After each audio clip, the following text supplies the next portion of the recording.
Chapter 1073. When Guo Wendian left, he was silent and did not say goodbye to Qin Fangqing. He took a deep look at this old partner of his, then quietly walked out. Qin Fangqing sat in his seat motionless, as if he had fallen into eternal meditation. He looked focused and even a little dead. Time passed by. The secretary pushed the door open and came in. Qin Fangqing still sat there without any reaction. It was Yuan Lin who opened the door. As the chief secretary of the cabinet who had been with Qin Fangqing for 10 years, he was very familiar with Qin Fangqing's posture. Qin Fangqing liked to think quietly. Whenever he encountered a problem, he would shut himself in the office, not talking, not eating, not drinking, and not even moving. In Yuan Lin's memory, he had seen Qin Fangqing's posture many times, and he would also see how tired and busy he was after that. Every time after he was meditating like this, the whole secretariat would basically work overtime all night to collect all kinds of information and documents, sort out the records of his conversations with the feudal officials of various places, collect some special local information, development plans, the use of funds, and then some discussion records at the meeting of the parliament, and so on. When the secretariat was busy, Qin Fangqing would usually draft a report by himself based on the information collected by the secretariat. At the beginning of the report, it might be some insignificant things, but Qin Fangqing would keep writing. He didn't care if it was messy or contradictory. He would keep writing and write out all the things he thought in his heart. Then, combined with the information, he would slowly improve, modify, delete, and add some content. Qin Fangqing didn't like to use the secretary to write the report. He preferred to write it by himself. Even if it was messy at the beginning, as he kept writing, his thinking would become more and more flexible, his attention would become more and more focused, and he would keep writing until he got close to the central idea. Qin Fangqing's work and rest were the most chaotic among all the directors. He was older, but he was extremely energetic. The secretariat could change shifts, but he could keep working. The manuscripts he revised repeatedly by himself were sometimes stored, and sometimes they were taken to the cabinet meeting for discussion. Then they were discussed in the parliament. If they didn't pass the discussion, they would be stored again, and those that passed the discussion would become practical policies and be implemented. Reform, new policies, many times, many policies. Jianghu state was changing little by little, very subtle but obviously perceptible changes. Qin Fangqing enjoyed it. Even though most of his reports were not passed by the Senate, he never gave up or became discouraged. Day after day, he never gave up. As the Prime Minister, he controlled the cabinet, represented Jianghu state, and drove the changes of the entire Jianghu state with his thoughts. 10 years felt like one day. Everything was still vivid in his mind. As Qin Fangqing's secretary, Yuan Lin did not deny that Qin Fangqing had done something wrong. But for the sake of Jianghu state, Qin Fangqing had indeed done the utmost in many aspects. Such a person should be respected. Even if there were times when he really did something wrong. Even if they were not forgiven, they should be respected. Instead of being quickly and completely forgotten and ignored by the entire Jianghu state as it was now. Night fell. Li Tianlan had already entered the capital. Yuan Lin could totally imagine Qin Fangqing's situation next. Perhaps before dawn, some of Qin Fangqing's decisions would be overturned. The cabinet departments would begin to test Qin Fangqing's bottom line, and then there would be some vague provocations. The report would bypass Qin Fangqing in the shortest time. His orders would be quickly ignored. This kind of disregard would become opposition in a few days or even half a month. Time was like a line, slowly moving forward. Opposition would become provocation, ridicule, and doubt. Doubt would become investigation. As a result, things that were unfavorable to Qin Fangqing were dug out one by one. The wind was rising and the clouds were surging, and the wind was changing. From the news to the media, one article after another with a purpose began to appear. All the supporting forces of Qin Fangqing would gradually leave him. Then the people who had originally supported him would change their attitudes. They would ignore him, oppose him, resist him, provoke him, and ridicule him. Countless certificates of allegiance would fly in different directions. The final investigation would show relatively clear results one after another. In the end, they would retire in advance. Any reason could be because of physical reasons, or because of something else. Then the results of the investigation would explode one day before the election. Chen Fengqing's reputation was ruined. The prince group was on the verge of collapse and even fell apart. Chen Fengqing was hated by everyone. He would lose his reputation and completely withdraw from today's stage in the most dishonorable way. That would be the time for Emperor Dong's palace to take action. He would die without a complete corpse, and his family would be ruined. Everything would be irrelevant. Because no one cared. This seemed to be Chen Fengqing's destiny. But was such an ending really what the old man in front of him should have? At this moment, when everything was doomed, what was Chen Fengqing, who had a miserable ending, thinking about now? Yuan Lin took 2 steps forward. He was Chen Fengqing's secretary and absolute confidant. Chen Fengqing's ending was miserable, and naturally, he would not be much better. Today, Yuan Lin's heart was extremely flustered. But at this time, after approaching Chen Fengqing, his heart suddenly became calm. He took a few steps forward and walked to Chen Fengqing's side. He bowed slightly and whispered, "Prime Minister." Chen Fengqing subconsciously straightened his body a little and glanced at Yuan Lin. "Have you eaten?" Chen Fengqing smiled. All the anger, unwillingness, and worry seemed to have been taken away by Guo Wentian. At this moment, Chen Fengqing became completely calm. Yuan Lin glanced at the dinner on the table that had long been cold and shook his head. "Not yet." Chen Fengqing patted Yuan Lin's arm casually and said with a smile, "You've worked hard. Well, let the kitchen prepare 2 working meals. We'll get off work after eating." Yuan Lin hesitated and whispered, "Prime Minister, I just received news that Li Tianlan is already on his way here. According to the speed of the car, it will take about 45 minutes for him to arrive at the Hidden Dragon Sea." Li Tianlan went directly to the Hidden Dragon Sea as soon as he arrived in Yuzhou. He did not go to the Bai family to find Bai Zhanfang, the army headquarters to find Dongqing Wudi, or the cabinet to find Wu Jingmin. Instead, he went straight to the Hidden Dragon Sea. Everyone could feel the aggressive sharpness of Emperor Dong's palace.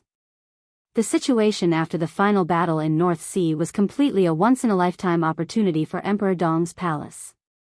Li Tianlan had the title of Invincible Realm and the momentum of a great victory. At this time, his every move seemed to have a domineering spirit that could swallow thousands of miles. Even though he was beside Chen Fengqing, Yuan Lin's forehead was covered in cold sweat when he said this. Standing in their position and in their current situation, it was no exaggeration to say that the other party's every move was related to their future, even life and death. Those who were not in the game could not understand this at all. It was a kind of pressure. Chen Fengqing looked calm and said lightly, "Even if he came to the Hidden Dragon Sea, the first thing he did was not to come to me.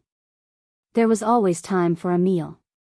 Yuan Lin took a deep breath, nodded, and called for 2 more working meals. "Come, sit down." Chen Fengqing smiled and patted the seat beside him. "Little Yuan, you have been with me for a long time. I think you can understand my current situation even if I don't say it. After a while, I should retire. The affairs of the cabinet should be temporarily handled by Zhuang Huayang, the second minister. I have also thought about your arrangement, but I don't have a good idea. What about you, do you have any plans? You can tell me." Yuan Lin was stunned and for a moment, he did not say anything. Plans? He really had no plans. There was still nearly a year before the election, but everyone knew that under such circumstances, Chen Fengqing did not have a year. At most 3 months, he would temporarily retire for some reason. It was also easy to find a superficial excuse, such as a physical problem that he needed to recuperate. Until the election, he was afraid that he would not have any chance to show up. Everyone in the prince group was in a panic, and everyone wanted to keep their positions. As Chen Fengqing's secretary, no one but Chen Fengqing could care for him at this time. But Chen Fengqing could not protect himself, so what arrangements could he have for him? Yuan Lin now had a muddle-through mentality. He was very clear that when Chen Fangqing left, his political life was basically over. You don't have to be too pessimistic. Chen Fangqing said with a smile, if I fall this time, it will be very difficult for me to get up. But I am still in this position. No matter how precarious it is, I have to arrange for the people around me. Comrade Wen Tian will not ignore your life and death. You have the ability and courage. Your problems will always be solved. If you don't have any good plans, I have a few places to arrange for you. Go to the Ministry of Agriculture or the Ministry of Science. There is also a position in the Ministry of Health that is more suitable for you. If not, you can go back to Tianfu. You can choose one. Chen Fangqing's eyes were a little dazed. Ministry of Agriculture, Ministry of Science, Ministry of Health. Among the major departments in the cabinet, this was not a very important position, but it was not a dispensable position either. With his rank, if he went to these places, it was impossible for him to be the head, but he could be an important deputy. He could also contribute to the group, and it would not be as eye-catching as other sensitive departments. If Chen Fangqing's arrangement was when he was at his peak, it would naturally not be a good arrangement. When Chen Fangqing's influence was at its strongest, if his secretary was assigned to the major departments in the cabinet, such as Finance and Development Committee, Chen Fangqing could choose at will.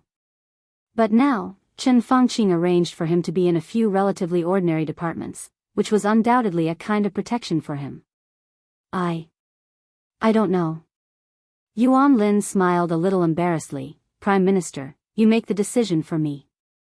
Then go to the Ministry of Science. Chen Fangqing thought for a moment and said slowly, I will tell them. In a few days, you will report there. There was a knock on the door. The staff of the Hidden Dragon Sea sent 2 working meals.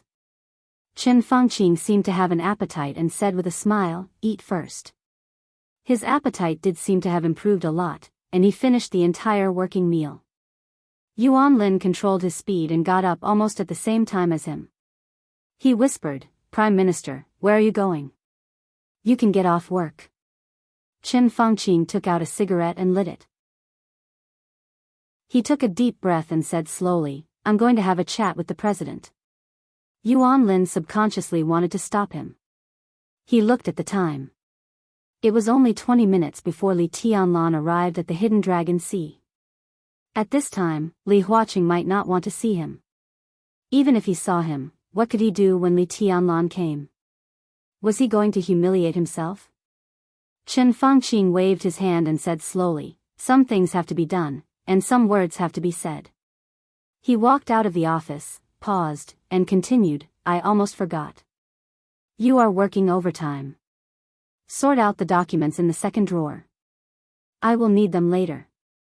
His voice paused, and then he laughed at himself. I guess I will be very busy tonight. Yuan Lin nodded blankly.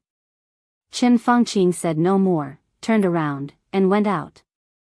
Li Huaqing's office was not far from Chen Fangqing's office, about 200 or 300 meters away. It snowed in Yuzhou yesterday. The Hidden Dragon Sea was covered with silver, beautiful, quiet, and solemn. Chen Fangqing greedily looked at every grass and tree in the Hidden Dragon Sea, as if he wanted to remember everything here. He even stood on the shore of the Hidden Dragon Sea for about 2 or 3 minutes, and then strode to the Golden Autumn Garden where Li Huaqing lived. The salute of the guard was still solemn and steady. But Ma Si, who was sitting outside the president's office, looked a little unnatural when he saw Chen Fangqing. When he saw the prime minister, he instinctively wanted to stand up, but he suddenly thought of something. His movement was a little slow, and his whole body looked extremely strange. Prime Minister. Ma Si smiled, but his smile was a little ugly. Chen Fangqing remained calm and nodded slightly. He nodded slightly and asked, Is the president here? Yes, but the president will meet a distinguished guest later. It's very important. Prime Minister, Ma Si's voice was a little hesitant. If it was in the past, he wouldn't have said such a thing even if he was beaten to death.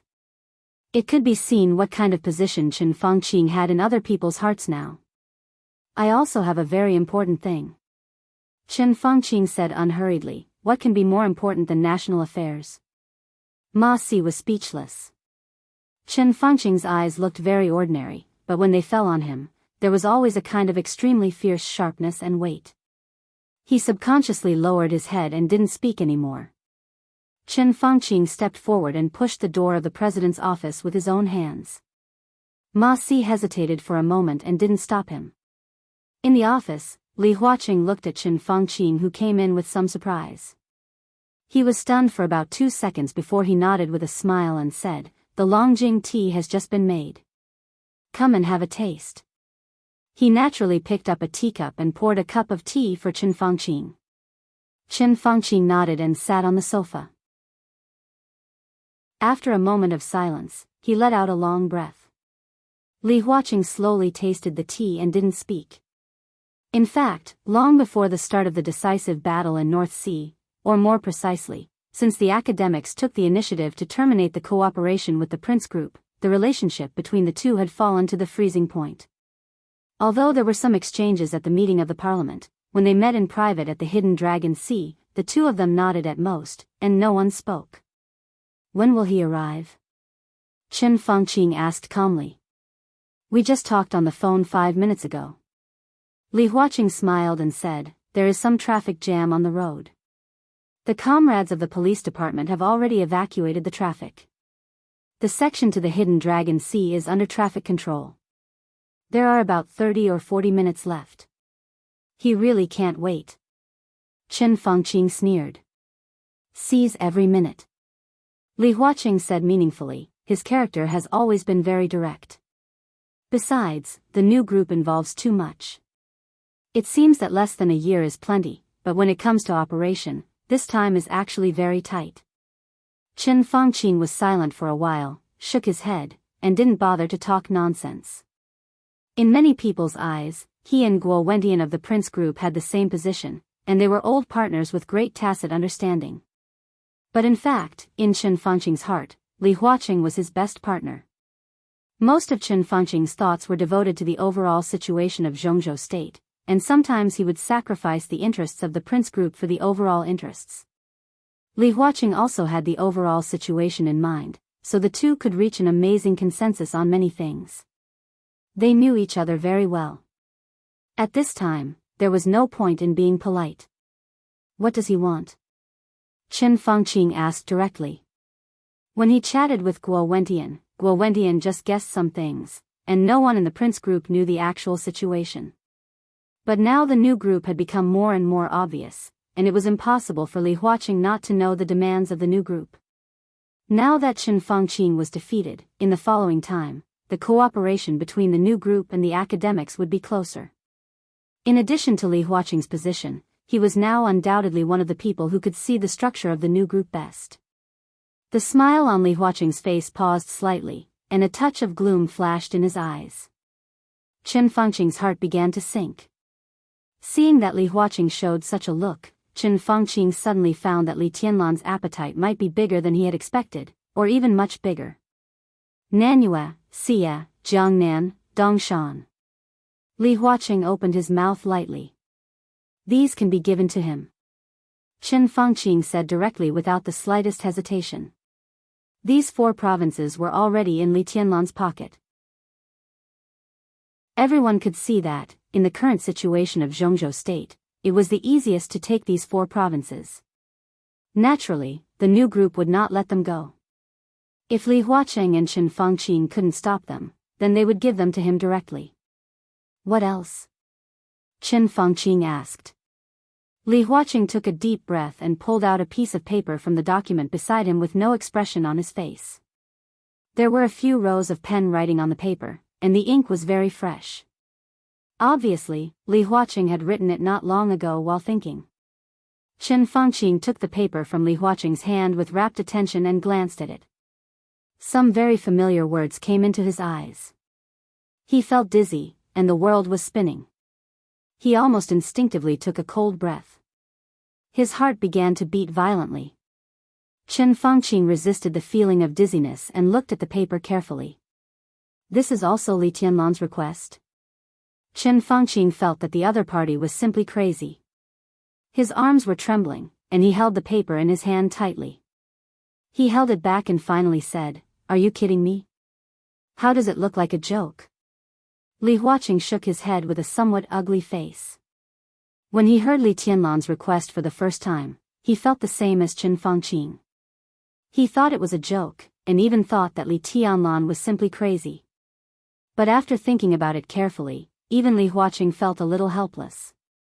These positions, these departments, look carefully, how many of them need us to give? And how many of them are already owned by Li Tianlan? Qin Fangqing's breathing was a little rapid. He had thought before that Li Tianlan only wanted 4 provinces for the right to speak in the cabinet, but when he really saw this piece of paper, he suddenly realized how crazy Li Tianlan was. This kind of appetite even made Qin Fangqing somewhat doubt life. On this piece of paper written by Li Huaqing were the departments and their positions. Most of them were cabinet positions, involving multiple departments. Ministry of Finance, Development Commission, Ministry of Security, Ministry of Law, Ministry of Police, Ministry of Transportation, Ministry of Commerce, Ministry of Culture, Ministry of Education, Ministry of Industry, Bank of Zhongzhou, Ministry of Energy, Ministry of Examination, Customs, all departments. To be exact, all the key departments. In the series of positions, they were either the first or the second in command. If such a gorgeous list was implemented, it meant that the combination of Wu Jingmin and Bai Qingqian would have an almost absolute advantage in the cabinet. Such an advantage, to put it a little exaggeration, was even unprecedented since the founding of the People's Republic. This series of departments and positions was enough to make anyone's blood pressure rise and head dizzy. Absolutely can't agree. Qin Fangqing suppressed his voice and enunciated each word clearly. Li Huaqing looked at him silently and lit a cigarette. When he first heard these requirements, he was also shocked and his blood was boiling. But when he calmed down and thought about it, he smoked and slowly shook his head. If Wu Jingmin wants to come up, the Development Commission is under his charge, so there's no way to fight for it. The current minister of the Ministry of Security is Li Qingya, who was promoted by the giant group 2 years ago. She did a good job, so there's no way to fight for it. The police department has always been one of the core departments of the North Group.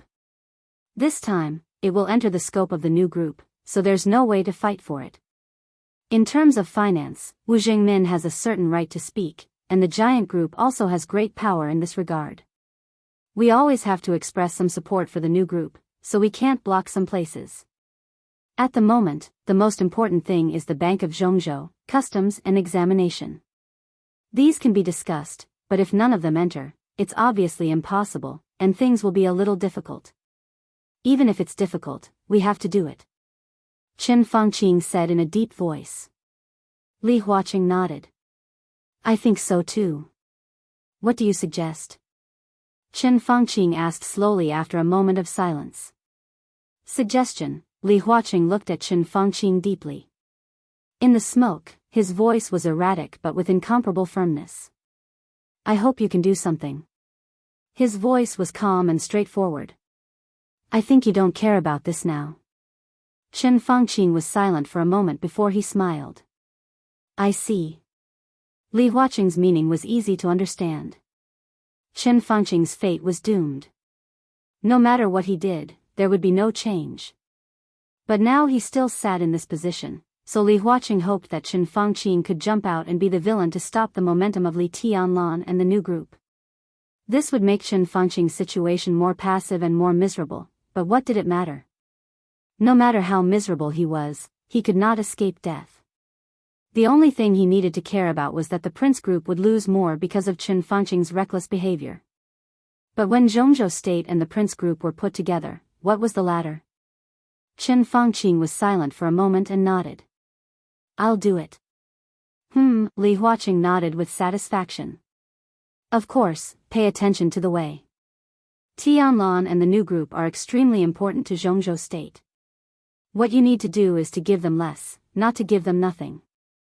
It's good for Zhongzhou State to let them gain a foothold. Qin Fangqing's heart, which had just been warmed up, suddenly became cold. He sat where he was for a while before he nodded and said, The atmosphere was silent again, becoming oppressive and solidified. After a long time, Qin Fangqing suddenly said, if the Prince Group fully supports Zhuang Huayang's promotion, how sure are you? Chapter 1074. This question was heavy and straightforward, concise and to the point. Even Li Huaqing was stunned for nearly half a minute. Chen Fangqing was not in a hurry, quietly waiting for the other party's reply. Li Huaqing came back to his senses, but he did not speak. Instead, he began to think quietly. The Prince Group fully supported Hua Zhengyang. This was a question that the academics had never considered before, because everyone thought it was unlikely. The Prince Group was a supergroup that had existed since the founding of the People's Republic. It had ups and downs, but it had never fallen out of the ranks of the top groups. Among the six, the Prince Group had the longest history, the most profound foundation, and the extremely solid foundation in all aspects. Even today, the Prince Group maintained a very close relationship with some retired but still had a strong influence on the old people. This was a fatal disadvantage that the academics, a new group that had a short time to rise, did not have. And the existence of those old people not only had a strong influence on the Prince Group, but also on different members of the six. However, with the rise of the new group, the Prince Group would inevitably be greatly weakened, and all aspects would be affected. The reason why the Prince Group could exist since the founding of the People's Republic and always be in the ranks of the top groups was that each of their leaders had a very strong group concept. To explain it in an inaccurate but easy to understand term, the so-called group concept was selfishness. This kind of concept would overemphasize the group's future, protect its shortcomings, and cause some short-sighted decisions. But at the same time, such a concept would greatly strengthen the cohesion within the group. Chen Fangqing was definitely an outlier in the Prince Group. But Guo Wendian took this concept to the extreme. Simply put, in the overall situation of Zhongzhou State and the group's future, Chen Fangqing would think that the overall situation of Zhongzhou State was overriding. In Guo Wendian's heart, he also thought that the overall situation of Zhongzhou State was more important, but that was all. So even if he had a seemingly correct understanding, he would always consider some internal problems of the group in some decisions and implementation. Outsiders had no right to judge whether this concept was right or wrong. Li Huaqing was not qualified either. But Li Huaqing had the vision to see clearly how the Prince Group would choose in this situation. The Prince Group was now really in a precarious situation. According to their past habits, at this time, the most important thing they should do was to completely withdraw their wings, throw away all the interests that they were reluctant to give up but had to give up, and plan their future. According to their strategic goals, after this election, their biggest demand was to occupy 2 places on the Council of Zhongzhou State, which would also be the goal they would strive for after giving up Chen Fangqing. At present, Guo Wendian would continue to be re-elected, and the candidate for the other council members still needed their internal coordination and research. Under such circumstances, they needed enough time to straighten out all kinds of relationships, so as to save as many things as possible. Not to mention supporting the academics, under such circumstances, it was impossible for them to intervene in anything other than the internal problems of the Prince Group. They would only do their best to achieve their own goals. Now, Chen Fangqing asked him how confident Hua Zhengyang was if he got the full support of Prince Group. The key was, how much support was this so-called full support? Li Huaqing thought silently, and he suddenly found it difficult to answer this question. Every election was filled with turbulent times. Whether it was those who could be re-elected or those who were striving for a higher position, no one could be alone. Competition was everywhere. Even if they could continue to be re-elected, they had to carefully think about how they should express their attitude in the situation, what attitude they should express, and how they should express their attitude. In countless competitions, there would always be one position that became the focus of all the competition. It was the same in this election.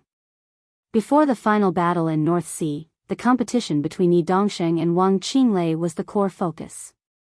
This kind of competition lasted for nearly 2 years, and the activities of both sides were extremely frequent.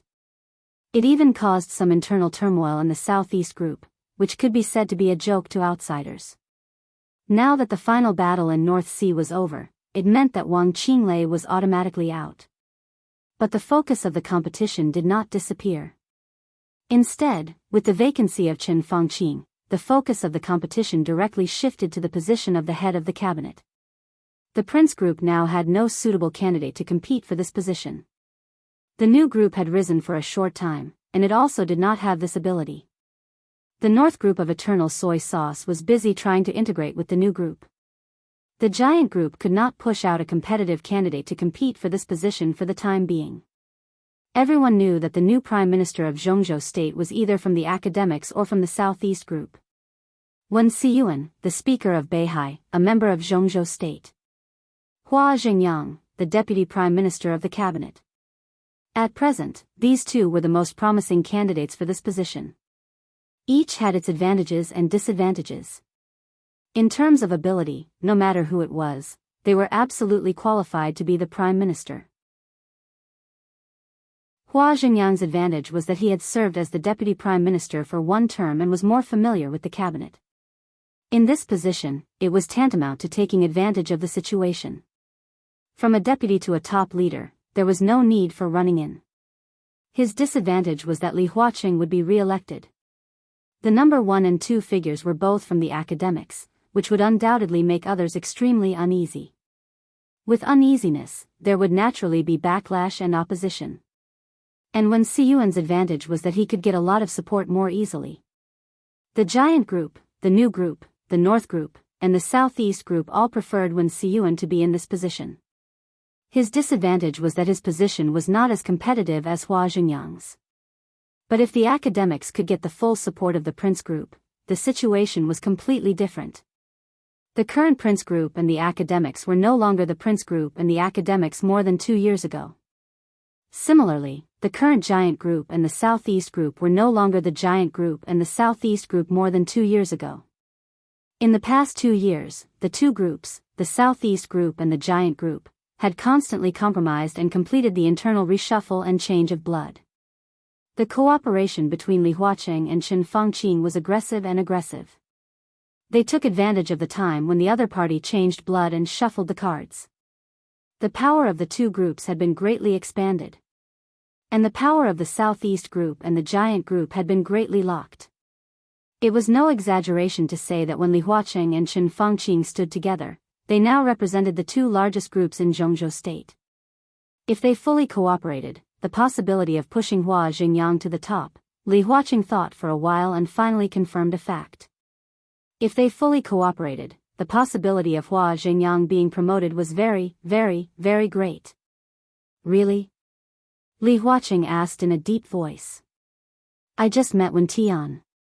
Chen Fangqing said lightly, I'm sitting here now, representing more than myself. If it were before, Chen Fangqing wouldn't have said it, and Li Huaqing wouldn't have asked. But now, whether Chen Fangqing could still represent the Prince group became a very serious question, so serious that he had to seriously emphasize it. If that's the case, the possibility of Jingyang being promoted is very high. Li Huaqing said slowly, at least 80% sure. Chen Fangqing muttered to himself and then smiled. I thought I was 100% sure, which was lower than expected. But in fact, 80% is not low. There is no absolute in the world. How can there be a 100% success rate? Li Huaqing shook his head. How are you going to operate? It's a little difficult, but I can still do it. Chen Fangqing subconsciously rubbed his forehead. His headache had been continuing today. Instead of being relieved, the pain became more and more intense each time. Maybe he should go to the hospital, it just so happened that he would be free soon. Chen Fangqing laughed at himself in his heart, but his voice was still calm. Wen Tian and I will unify the voices of the group in the shortest time possible. Now the comrades are a little restless. It's not good to be too impetuous. Yes, we are already very passive. We can't be the first to be chaotic. Li Huaqing said with deep thought. Who do you think is more optimistic about in the Prince group? Wen Tian is experienced and steady. I think it's relatively easy to find someone who can cooperate with him in the group. Chen Fangqing suddenly asked with a smile. Li Huaqing was stunned for less than a second before he reacted. There was no doubt that this was the condition put forward by Chen Fangqing, or the Prince group. The Prince Group would fully support Hua Xingyang, and in return, the academics must fully support another member of the Prince Group to become a director of Jianghu State, even if his ranking was lower. To be honest, the result of the alliance between the Prince Group and the academics was that both Hua Xingyang and the candidate director of the Prince Group would be resisted by the other groups. If they didn't cooperate, the other groups would focus on Hua Xingyang. After getting a satisfactory result, even the new groups wouldn't pursue the Prince Group. Undoubtedly, it was easier for them to achieve their demands. Now they had the academics as an ally, but they had a few more enemies for no reason. This was not the safest way, but it was the most compromise. So Li Huaqing did not hesitate and immediately laughed. This is your own business. In my opinion, several comrades are relatively qualified. I'm afraid you and Wen Tian have something to discuss. This statement was very clear. Chen Fangqing nodded. Li Huaqing could not criticize the candidates of the Prince Group. His statement that several comrades were qualified was already a very clear attitude. Let's go back and discuss it, Chen Fangqing said. Li Huaqing nodded with a smile, and his eyes were a little twinkling. He suddenly realized that this cooperation with the Prince Group was a last resort for Chen Fangqing, but for the academics, there was suddenly a lot more room for operation. The sudden increase of leeway meant that even if Hua Xingyang failed, he could guarantee that the academics would not lose anything. All kinds of thoughts flashed in his mind for a moment, and then he heard Chen Fangqing's voice again. At present, it seems that there are still a lot of things to solve in the Southeast Group. Wang Qinglei can't go to Beihai this time, but his status is there. In addition, it is said that Wang Xiaoyao has reached the peak of the invincible realm. They also have a lot of hidden dangers inside. Although my decision did not succeed, in a sense, it also slowed down the pace of the Wang family of Beihai. In the next few years, they should focus on stability and not be too radical. His voice paused for a second and then he continued, now the one who should be worried, or even vigilant, is Li Tianlan. Nanyue, Xia, Jiangnan, Dongshan. Before and after this election, 4 provinces will fall into his hands, which is enough to form the basic framework of a new group. But don't forget, the resources in his hands are not only 4 provinces, but also Jianghu. The area of 5 provinces is enough for the new group to complete the primitive accumulation and rise quickly. In fact, I have learned about the new group in detail before. Although their talent reserve is a little insufficient, in some aspects, it is already very perfect.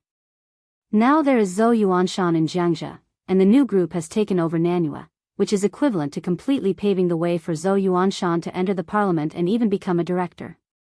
In the future, when Tiannan officially becomes a province, Ning Qianqing will also enter the parliament. Now Wu Jingmin and Bai Qingqian can work for 1 term. Wu Jingmin is old and will retire after 1 term. Bai Qingqian can take advantage of the situation and Zhou Yuanshan can be transferred to Nanyue, so he can naturally become a member. After 1 term, Bai Qingqian is very likely to continue to be re-elected. After all, she is not old. At that time, Zhou Yuanshan can take a step up to become a director. At that time, Chen Fangqing thought about it and smiled coldly. At that time, Tiannan will basically become Tiannan province, and Ning Qianqing will become a member of Jianghu State. Plus the new speaker of Nanyue, and the North Group that has completed the initial integration, 10 years. The clearest thing we can see now is 10 years. 10 years later, the new group will become a supergroup with 2 directors and at least 3 members of parliament. At least 3 members of parliament. President, don't you have any feelings about such a scale? What do you mean? Li Huaqing looked up at Chen Fangqing. He knew more than Chen Fangqing. In the current situation, having 2 directors of Jianghu State was indeed a configuration that only top groups could have, but the configuration of 3 members of parliament was slightly insufficient. If it was 10 years later, in his expectation, the new group would have 2 directors of Jianghu State Council and about 5 to 7 members of parliament. If only looking at the high-level strength, this was basically the configuration of the academics and the Prince Group today. After Li Tianlan owned the Flourishing Age Fund, it was not only the North Group that was annexed and integrated, but the power of the giant group was also gradually approaching the new group. From this point of view, the comprehensive influence of the new group was already top. With Wu Jingmin, although Dongxing Wudi was the leader of the giant group, he could also be regarded as a major pillar of the new group. However, Li Huaqing had long let go of his dissatisfaction. The current situation might not be what he wanted to see, but no matter what, such a thing had happened in the end. He had tried to stop it, and so had Qin Fangqing, but they did not succeed. In this case, Li Huaqing could only welcome their rise and do his best to guide them to play the right role and move in the right direction. The new group, Emperor Dong's palace, Li Tianlan, this is already a problem that cannot be ignored. I can say with certainty that the existence of Li Tianlan and Emperor Dong's palace is even more dangerous to Zhongzhou state than the Wang family of Beihai. We must try our best to compress his existence space and reduce his sense of existence. Otherwise, the consequences will be unpredictable. The most obvious example is that Beihai is Beihai of Zhongzhou state. But what did the people on Mount Dibing do? Qin Fangqing's tone was a little excited. Beihai has so many resources: oil, natural gas, all kinds of minerals, forests, land resources, and even water resources. How much has Beihai swallowed over so many years? How much has it given to Zhongzhou state? Less than 60% on average. This 60% is shared by a country, and Beihai can get 40%. They are completely lying on the blood vessels of Zhongzhou state to suck blood. Beihai has the best water source in the world, and they are 100% monopolizing it. Have you seen the market survey of the Ministry of Health and the Ministry of Commerce 2 years ago? Every year, part of the mineral water sold by Beihai to Zhongzhou state costs more than 200 yuan per barrel, close to 300 yuan. They say it's water for nobles. Nobles? How can there be nobles in Zhongzhou state? There is no King nobles. On the land of Zhongzhou state, every grass and every tree belongs to the country and the people. How dare they? How dare they? And the land.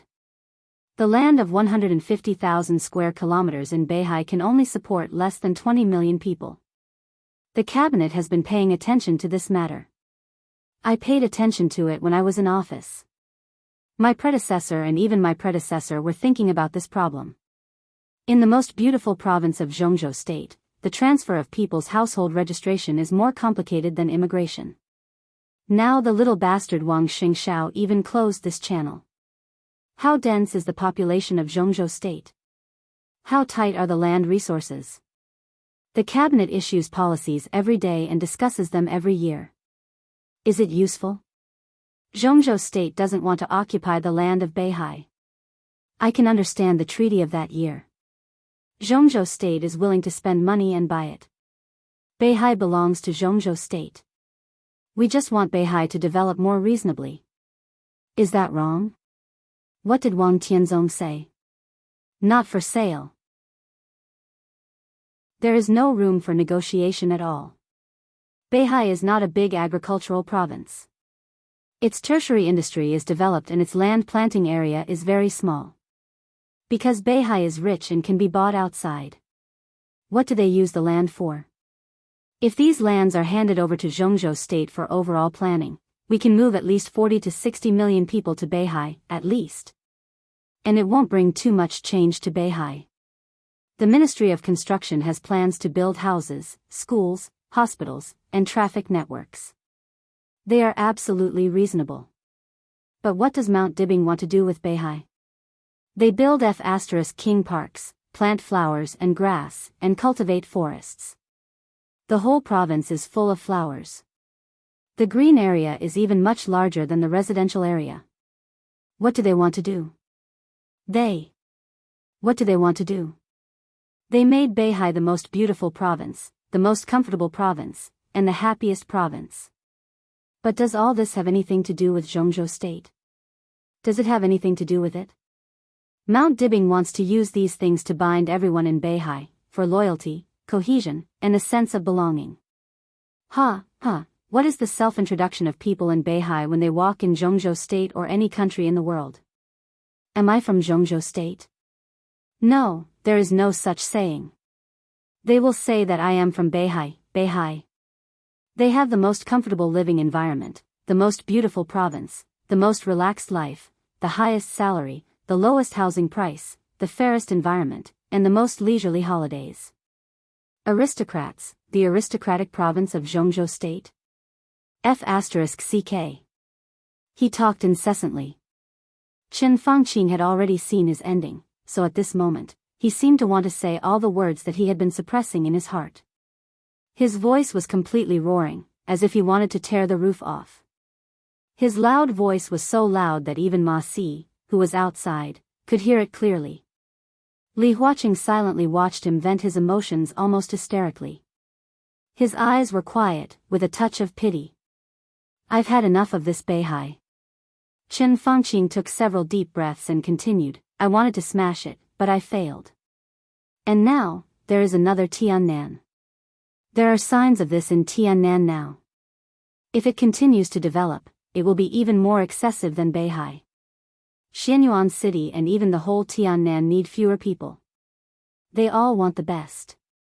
They will use the resources of Jianghu State to build their own foundation. If we don't restrict it, Emperor Dong's palace will be as arrogant as Beihai is at its peak. Li Huaqing was silent for a long time before he slowly exhaled and calmly said, There is a problem that you have forgotten. What? Chen Fangqing frowned. Beihai belongs to Jianghu State. Li Huaqing said, Tiannan will also belong to Jianghu State in the future. You have always been very attached to this concept, but have you ever thought that without the Wang family of Beihai and Emperor Dong's palace, Beihai province would still belong to Snow Country and East Island, and Tiannan would still belong to Annan? If they didn't bring these to Jianghu State, then whether it is Beihai or Tiannan, it has nothing to do with us. This is their family property, their bottom line. They entered Jianghu State with land that doesn't belong to Jianghu State, and they only ask for a certain degree of autonomy, which is reasonable. Chen Fangqing froze. He froze for a full 5 minutes before he gritted his teeth and reluctantly said, So what? Even if there is no Beihai or Emperor Dong's palace, I believe there will be other forces. That's right. Li Huaqing said blandly, then it will be another Beihai and Emperor Dong's palace. In essence, there will be no difference. Anyone who can reach their level will make these demands, no less, only more excessive. This is the foundation that they have worked hard for. Why should they give it to Jianghu State unconditionally? They are willing to return to Jianghu State because they are from Jianghu State.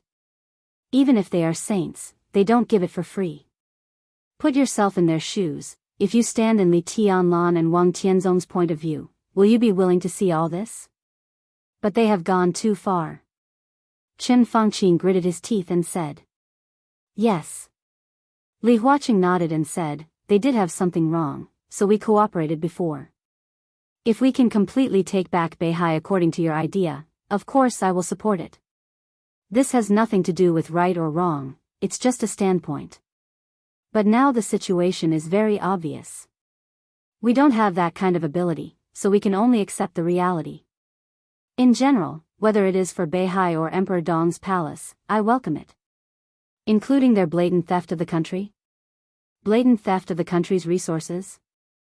Chen Fangqing sneered. They don't steal the country.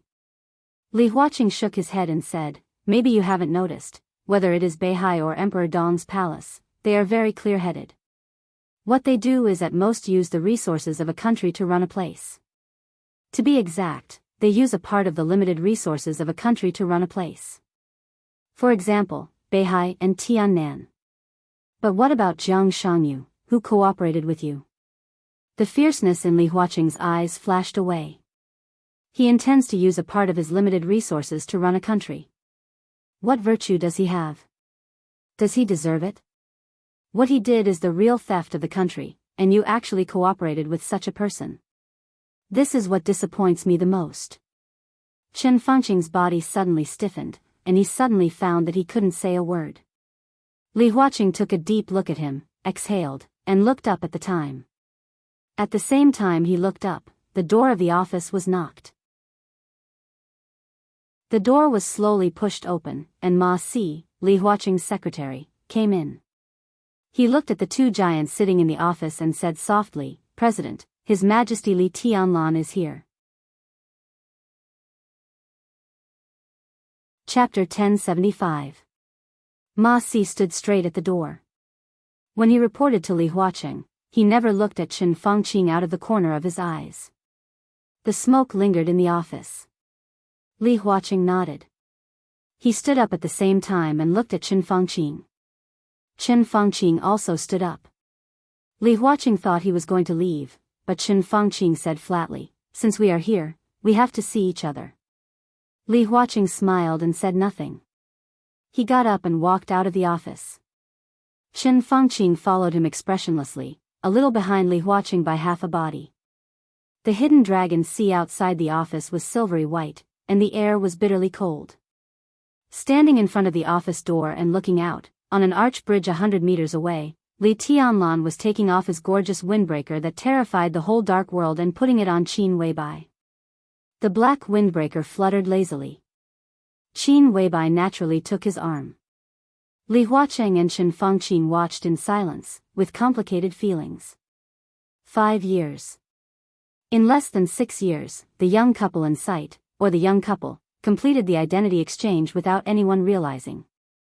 More than 5 years ago, Li Tianlan was 19 and Qin Weibai was 24. At that time, Li Tianlan was a greenhorn, but he was not unknown.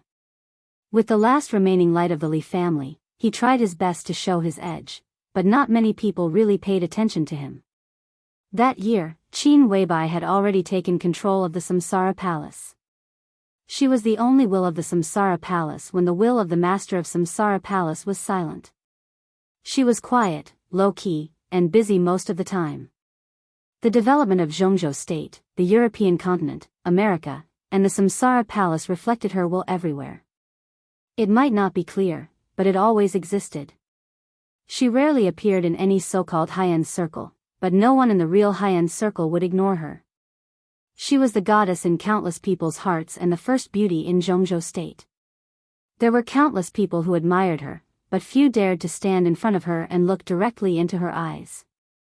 Wang Xiaoyao of the Wang family of Beihai, Jiang Qinyan of the Jiang family of South America, 2 princes in the European Union, young business tycoons, those so-called big shots who seemed to have everything, with their family background, strength, and elegance, had never received any response from her.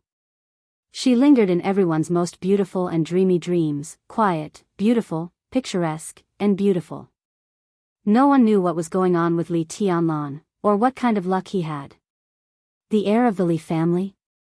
The young heavenly son?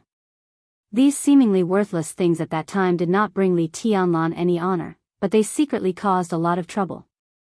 At that time, the 19-year-old Li Tianlan was even funny in the eyes of many real bigwigs. At that time, Li Tianlan of the mountain, the Li of the Ming of palace of the world. The perfect goddess appeared beside him, unscrupulously blossoming with astonishing brilliance. In just a few short years, she filled the entire dark world. In the final battle of Heaven Capital, the purgatory of Heaven Capital rose. Then came the chaos of Snow Country. Jianghu State, Snow Country, 5 European countries, Dark Knights, Rothschild, Holy Land, Men in Black, Fantasy World, Jiang family of South America, Shadow Throne, one superpower after another, one country after another, hundreds of thousands of troops. The whole world was in turmoil. Reki City, Mormons, blood flowed like a river. That was the most bloody and cruel end of the last era. Invincible like grass. The famous experts on the divine and holy list were dying. That was the end of the era. It was not the end. Instead, it completely shattered the whole structure of the whole era in a way that no one could imagine. The light of the eternal soared above Mormons, with the lingering sound of that era, shattered all the shadows, and directly opened the door to a new era. Just like now. The era and sky that belonged to Li Tianlan. The final battle in Beihai might not be the plan of Samsara Palace, nor was it Qin Weibai's doing. But everyone knew very well that when the eternal sword light pierced Wang Tianzong's chest above Mormons, the final battle in Beihai had become inevitable. There was no need to plan anything, no need to push anything. Whether Wang Tianzong was seriously injured or killed, the final battle in Beihai was bound to happen. So the last invincible realm experts of East Island and Holy Land all died in the final battle in Beihai. The Jiang family of South America fell. Most of the forces in the Dark World disappeared. The whole Dark World was in ruins. In the ruins, the dynasty belonging to Emperor Dong's palace was being built. It was clear and ferocious, with its claws and teeth, unstoppable. That year, Li Tianlan was 24 years old. Qin Weibai was 29 years old. In more than 5 years, Li Tianlan had matured, become powerful, and invincible in a flash. Qin Weibai didn't change at all. Time didn't leave any trace on her, but it took away the sharpness that she had never exposed in front of others. Today, she lived in the headquarters of the Lin clan and stood aloof from the world. Beside Li Tianlan, she was gentle and charming. In a trance, it seemed that she no longer had the shadow that stirred up the whole dark world. She was gradually being ignored, and she was willing to do so. But Li Tianlan stood on the top of the world, invincible. The identity and status between the two seemed to have changed a long time ago. But only at this time, when the young couple officially appeared in the Hidden Dragon Sea and stood in front of Li Huaqing and Chen Fangqing, when the well-behaved Qin Weibai and the indifferent Li Tianlan stood together, the impact became particularly strong, like a huge wave, fiercely hitting the consciousness of Li Huaqing and Chen Fangqing. In a trance, Li Tianlan and Qin Weibai had come over. Ma Si coughed. Li Huaqing quickly came to his senses, touched Chen Fangqing, walked down the steps, and reached out to shake hands with Li Tianlan. "Welcome, you two." Qin Weibai stood beside Li Tianlan, smiled gently and quietly, and didn't say anything. "You're welcome, President." Li Tianlan smiled, turned his eyes, and fell on Chen Fangqing. Chen Fangqing stood silently, without reaching out or smiling, just looking at him expressionlessly. "What are you doing here?" Li Tianlan frowned and asked him politely. "It's just a coincidence," Chen Fangqing said indifferently. The two sides had really shed all pretenses of cordiality, and they would really fight to the death. If it was in public, for the sake of the overall situation, the two might pretend, but in this situation, there was no need for politeness between them. "I'm the Prime Minister of Jianghu State. Isn't it normal to discuss work with the President? But Your Highness, as soon as you arrived in Yuzhou, you can't wait to come to the Hidden Dragon Sea. Your manners are ugly, and it's inevitable that you lose your demeanor. I asked Tianlan to bring me here." Qin Weibai smiled and said softly, "I'm a woman, and I never care about demeanor. I'm just a little curious, and I want to see what the Prime Minister, who has been targeting my man for the past 2 years, will look like now. If I hadn't met you here, I think we would have taken the initiative to visit later. Your current expression, compared with your last expression, should be very interesting." "You?" Chen Fangqing's face turned livid. Qin Weibai's voice was too gentle and too straightforward, so straightforward that even Chen Fangqing felt a little powerless to refute. He was silent for a few seconds, and then said with a gloomy face, "When men talk, when it's a woman's turn to interrupt?" He glanced at Li Tianlan, and still called him with that somewhat harsh title, "Your Highness, you really have a good upbringing." Li Tianlan's eyes narrowed, and he said gloomily, "Who do you think you are? How dare you judge my woman?" In the power center of Jianghu State, looking at the Prime Minister of Jianghu State and asking him what he was, this was simply the first time in the world, and it was a humiliation that didn't need to be emphasized too much. Not to mention how Chen Fangqing felt, even Li Huaqing, who was beside him, felt offended. He was a little unhappy, but he had completely understood Li Tianlan's attitude. Strong, tough. Such an attitude also meant that on the topic of the new group, there were many things that Li Tianlan was not going to leave any room for compromise at all. "You two, enough is enough. We don't meet here to quarrel," Li Huaqing said slowly. "You're right." Li Tianlan nodded, "I just want him to recognize himself.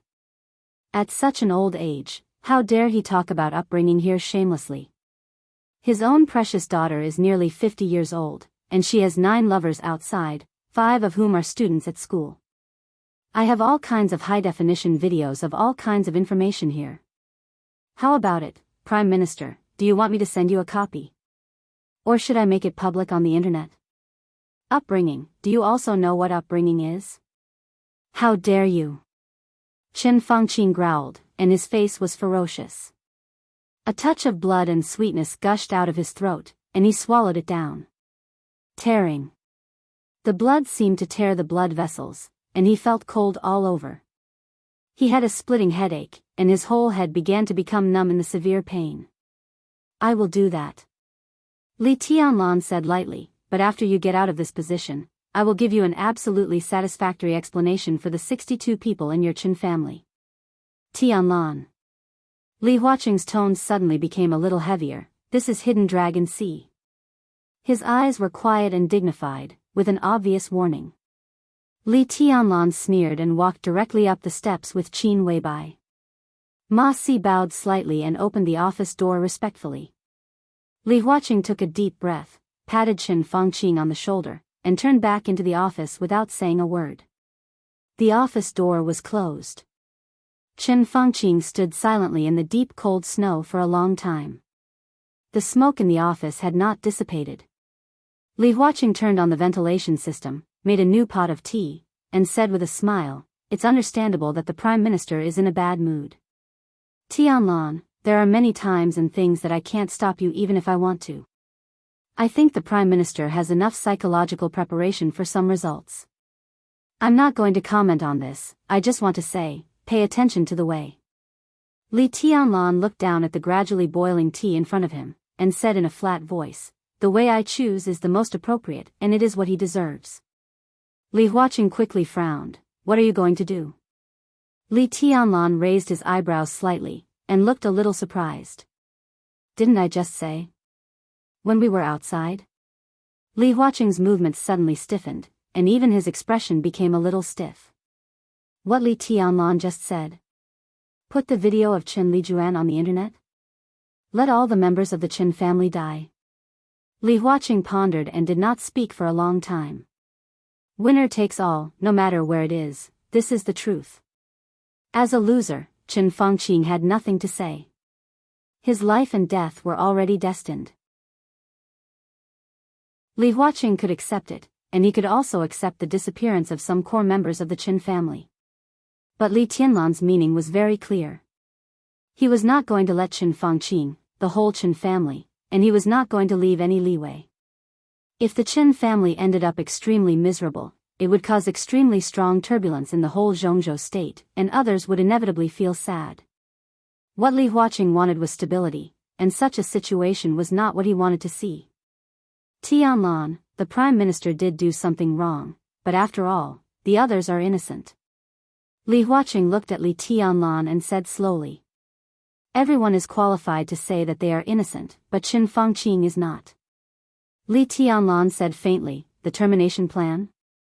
Oh, she has already left Beihai and me, and now no one knows where she is. When Chen Fangqing started the termination plan, did he not consider the innocent? According to his style, if the battle in Beihai fails, or if we don't stand the pressure in the past 2 years, what will happen to Beihai? What will happen to Emperor Dong's palace? Li Tianlan looked at Chen Fangqing and said faintly, it's all the same. I can be sure that if we lose, no one will say that they are innocent, including you. Li Huaqing looked away a little awkwardly. It was undeniable that even in Li Huaqing's heart, he also hoped that Chen Fangqing could completely break up the Wang family of Beihai and then completely suppress Emperor Dong's palace. None of them wanted to see Beihai continue to develop, and no one was willing to see the rise of a new group. Chen Fangqing was like this, and so was Li Huaqing. Li Tianlan could have power, but in their expectations, absorbing Emperor Dong's palace before the Flourishing Age Fund was already the limit of their tolerance. Completely suppressing Emperor Dong's palace and maximizing his personal strength and future was the most correct way of governing a country. It had nothing to do with right or wrong. From the perspective of the overall interests of Jianghu state, this was the position that a ruler must have. Chen Fangqing did so. So did Li Huaqing. The only difference between the two was that Qin Fangqing didn't believe in evil when he found that things couldn't be done. He stubbornly insisted on doing it. He used unorthodox methods and unconventional methods, and even joined hands with East Island to start the battle in Beihai. But in the end, he still failed. Li Huaqing was much smarter and calmer than Qin Fangqing. After finding that things couldn't be done, he quickly adjusted his mentality and accepted the reality. He was still trying to control the situation within the scope of his control. Now the academics were cooperating with Li Tianlan and the new group, and they were also competing with the new group. At this level, friends and enemies were no longer pure. The relationship between them had been changing subtly, but one thing was certain. Li Huaqing wouldn't have a good impression of Li Tianlan, and Li Tianlan would have the same impression of Li Huaqing. If we lose, what will happen? Li Tianlan asked softly. He didn't wait for Li Huaqing to speak and continued, I will die, Wang Xingxiao will die, the Wang family of Beihai and Emperor Dong's palace will be shattered, my women, my brothers, my supporters, none of them will have a good end, and neither will their families. They will die in all kinds of accidents, in prison, in hospitals, and more people will die. The Southeast Group, the Giant Group, the North Group, the Flourishing Age Fund. How many people are there? Have you counted? If there is such a time. Li Tianlan looked at Li Huaqing, and his eyes were as sharp as knives. Will someone stand in your position and say that they are innocent? First of all, will you? Li Huaqing opened his mouth and was about to say something, but Li Tianlan had already said directly, it doesn't matter whether I will or not. His voice was cold, with a kind of extreme confidence and strength. Because I will not lose. All those who touch the bottom line of Emperor Dong's palace should think about Qin Fangqing's end in the future. Li Huaqing was silent. Dead silence. After a long time, he took a deep breath and said slowly, do you know how many years the Prime Minister has worked in Jianghu State and what he has done for Jianghu State? I know, and I can even understand. Li Tianlan said lightly, but this is not a reason to be forgiven. Families and countries are never completely consistent. I recognize his contribution to Jianghu State, and I recognize everyone, every director, and every member of parliament. Even Gu Xingyun, from the perspective of Jianghu State, is not a bad person. He has also made a lot of contributions to Jianghu State over the years. They all deserve respect, and so does Qin Fangqing. Li Tianlan said calmly, but this can't be a reason for them to hurt Emperor Dong's palace, nor a reason for me to forgive them. I can do what they can do in the future. I don't have such a long-term vision, and I don't have your so-called overall situation. I only know one thing. Whoever dares to hurt the people around me, Emperor Dong's palace will kill his whole family. He is a meritorious minister, a hero, and he can be anyone. But in my eyes, he is an enemy. Li Huaqing sighed, feeling a little helpless. It was not until this time that he understood why Li Tianlan came directly to Hidden Dragon Sea after arriving in Yuzhou.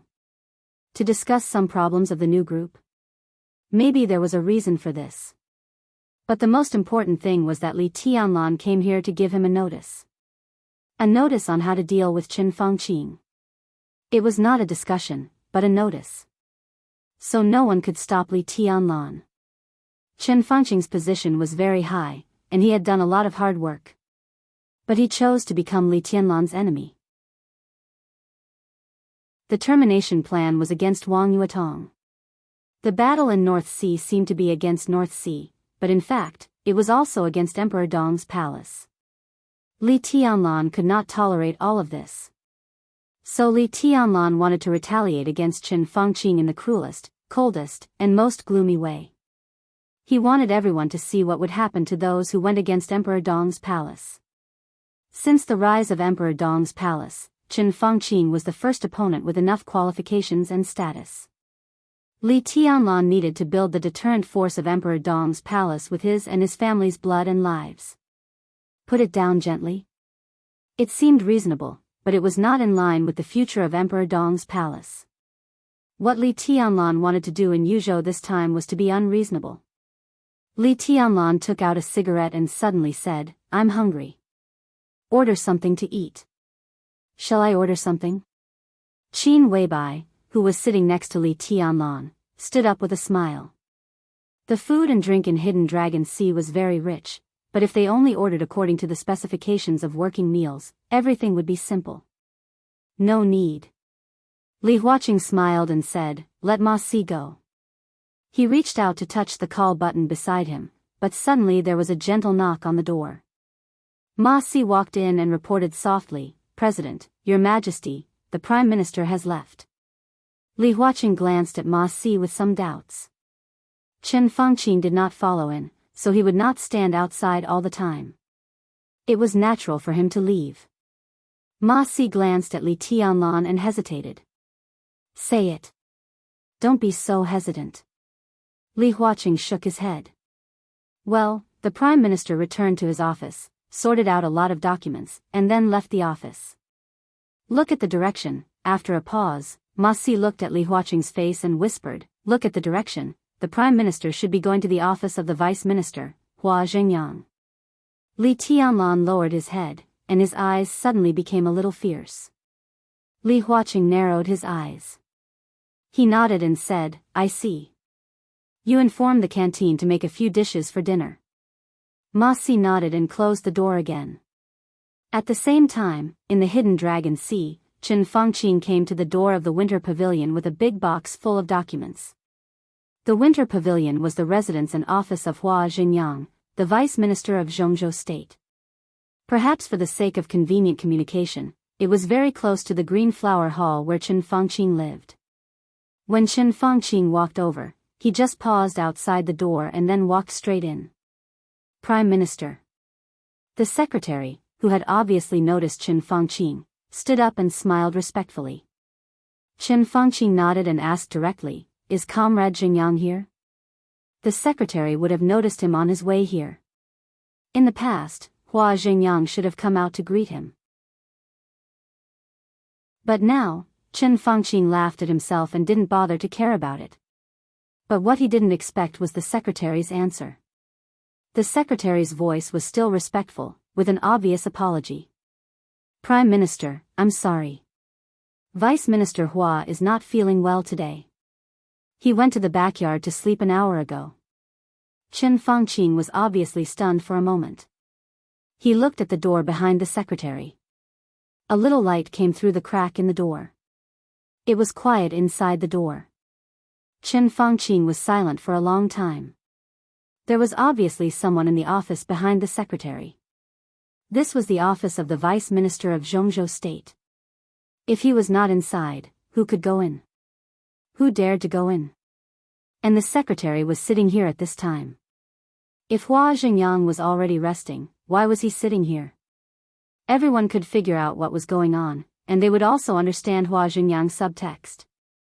That was, he didn't want to see him. The reason for the other party's refusal was not clever, but it was very clear. Chen Fengqin spoke slowly and emphasized again, "It's a very important matter. I'm sorry, Prime Minister. Vice Minister Hua is really not feeling well today. How about another day?" The apology on the secretary's face became more obvious. Chen Fengqin glanced at the closed door again, nodded, and said, "Got it." Then he turned and left the Winter Pavilion without looking back. The secretary saw him out and watched his figure go away in the night and snow. He took out his mobile phone and made a call, seemingly to call the driver. The secretary let out a sigh of relief, turned back, and gently pushed the office door open. "Vice Minister, the Prime Minister has left," the secretary said softly. Hua Zhengyang stood in the office and was practicing calligraphy. When he heard the words, he paused for a moment. A drop of ink fell from the tip of the brush onto the snow-white rice paper, leaving a dark stain. "I see." The brush fell. Hua Zhengyang said calmly. Chen Fengqin walked back to Qinghua Hall again. The black Hongqi car was parked in front of the door. The driver stood in front of the door, watched Chen Fengqin come over with a box, and gently opened the door for him. Chen Fengqin sat in the car, patted the box, and closed his eyes. "Prime Minister, where to?" the driver asked as he started the car. After a moment of silence, Chen Fengqing said lightly, "To Building 11 of Dragon Lake Park." Building 11 of Dragon Lake Park. The driver was obviously stunned for a moment. He seemed to be a little suspicious, and repeated again, "Building 11?" Chen Fengqing closed his eyes and said softly, "Yes." Chapter 1076. The black-red flag slowly drove out of the hidden Dragon Sea in the night. Yuzhou City was brightly lit. The gorgeous light shone in the closed car, which was a little hazy and psychedelic. The driver, Old Gao, drove the car steadily. From time to time, he quickly glanced at Chen Fengqing, who was sitting in the back row with his eyes closed. Old Gao's heart was in turmoil. He was a little uneasy, a little excited, and a little hesitant. No matter what, the chauffeur of the leader could see the situation better than most people. Who the leader was talking to, how the mood was after the conversation, and even what they were talking about. From these, it was easy for the chauffeur to infer some things and roughly understand the invisible but distinct barriers between the major groups. Chen Fengqing was in a very difficult situation these days. Old Gao saw all of this.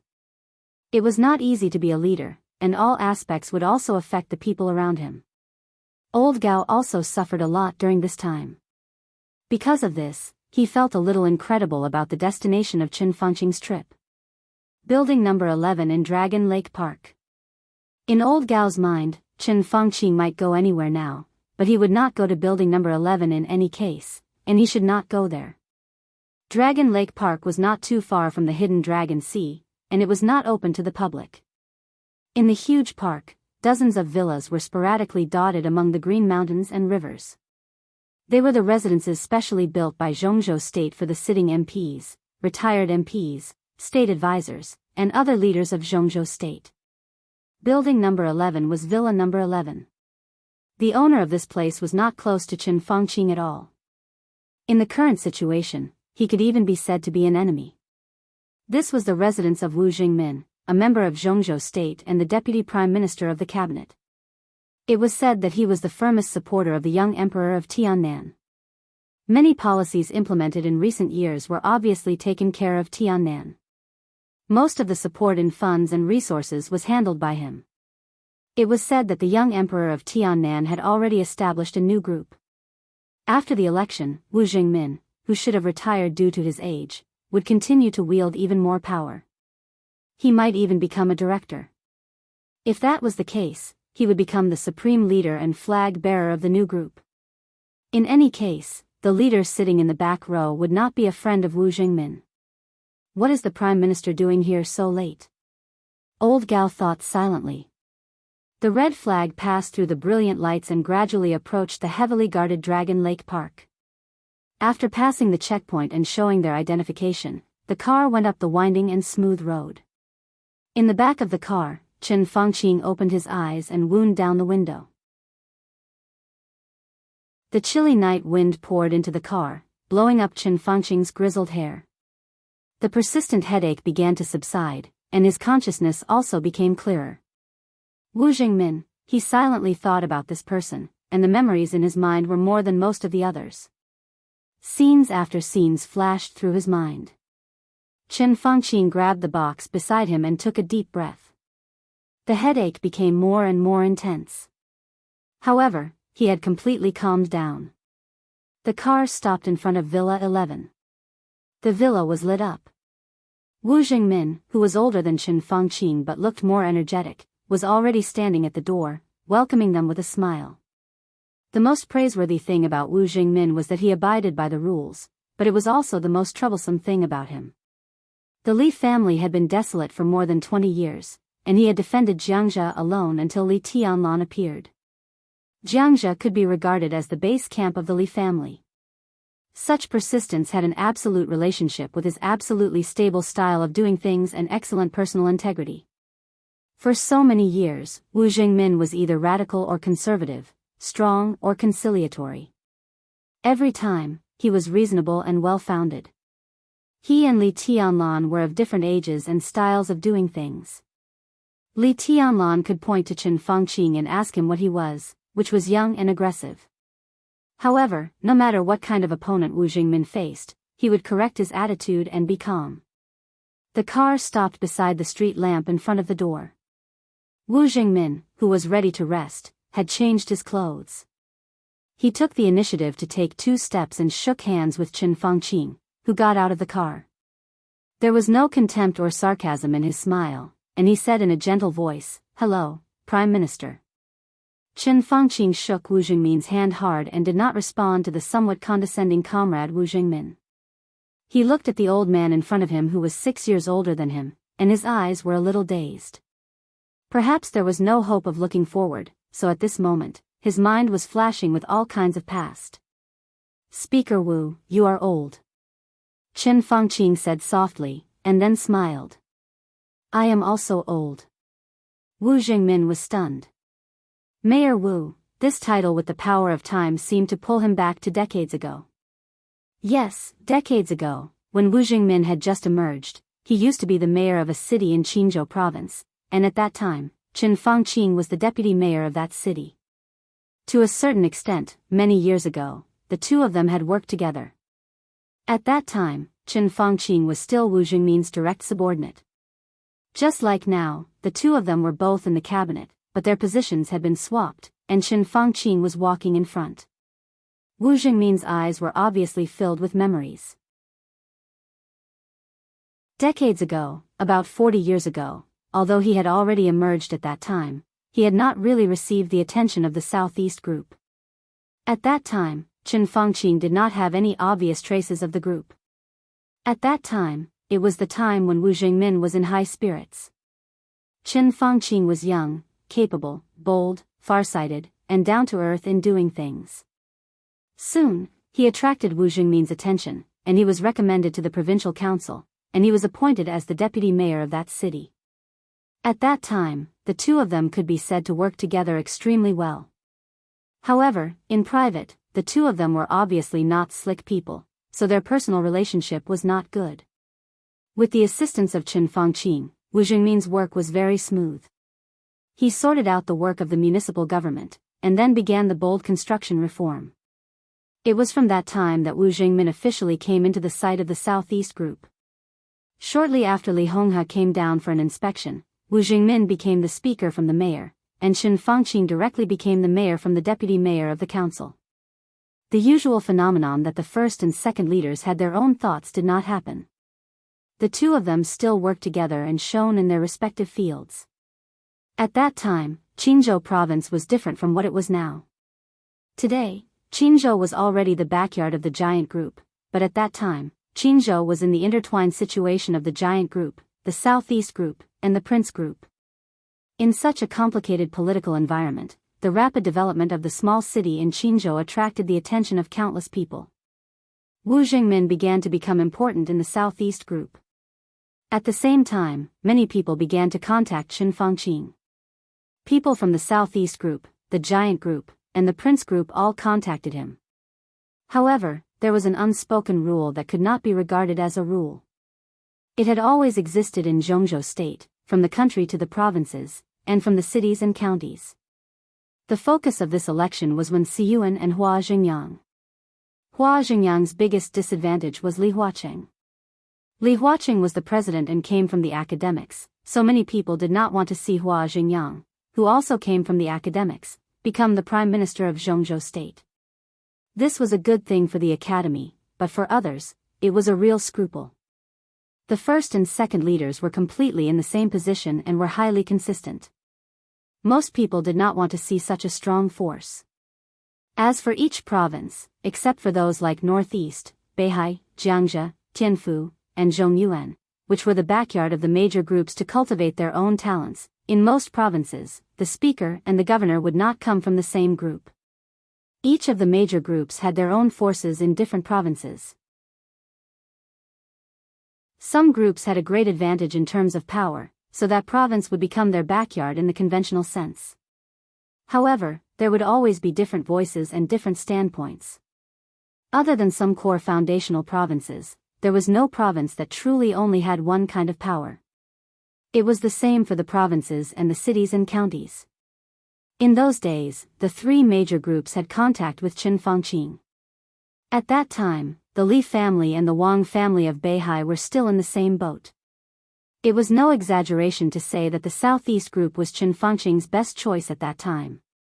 Further, the olive branch of the southeast group was what Qin Fangqing desired the most. But he finally chose the prince group. The reason? The main reason was for the hidden rule. Or, it was for more than 6 million people in the 3 districts and 11 counties of that city.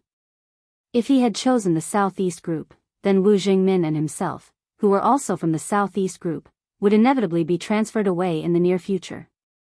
Judging from the situation in Qinzhou at that time, those who could go to that city to partner with him or Wu Jingmin did not agree with their idea of developing the city. But the foundation of that city had been laid. The curve of the city finance was like a roller coaster, with big profits and big profits. All kinds of investments bloomed everywhere. At the same time, the various mortgages in the city and the funds raised by the people also reached an extremely terrifying number. That period was the most critical period for that city. Wu Jingmin and Qin Fangqing cooperated best.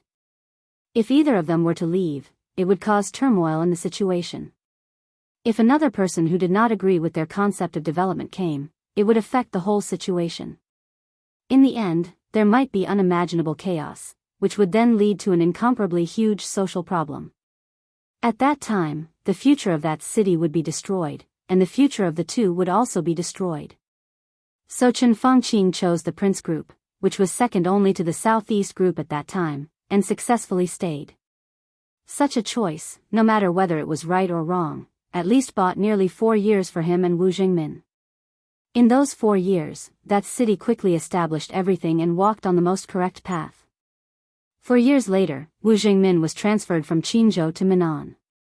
In the following years, Qin Fangqing was transferred from Qinzhou to Tianfu. Then, Wu Jingmin went from Minnan to Jianghu, and Qin Fangqing went from Tianfu to the southwest. The two dazzling stars of that era gradually drifted away and never worked together again. Wu Jingmin rose from Jianghu and became the speaker of Jianghu. The Li family collapsed, and he was firmly fixed on the position of the speaker of Jianghu. For decades, he did not advance or retreat, and he was as stable as a rock. Qin Fangqing rushed out of Tiannan, entered Yuzhou, entered the cabinet, and became the prime minister. The different trajectories were getting farther and farther away, and the tacit understanding between the two seemed to be fading. However, the city that they had once developed reasonably was left behind. The city located in the hinterland of Qinchuan, 800 miles away, was thriving. The two silently watched its development get better and better.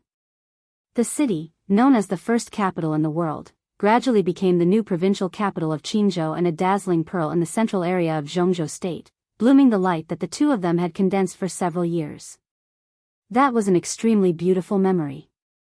Wu Jingmin was silent for a long time before he patted Qin Fangqing's arm hard and said with some emotion, "Yes, I'm old, and my hair is white." At this moment, looking at the prime minister who was at the end of his rope, he was reminded of the young man who excitedly talked about the country with him decades ago. He was full of energy, high-spirited, and ambitious as he planned the city.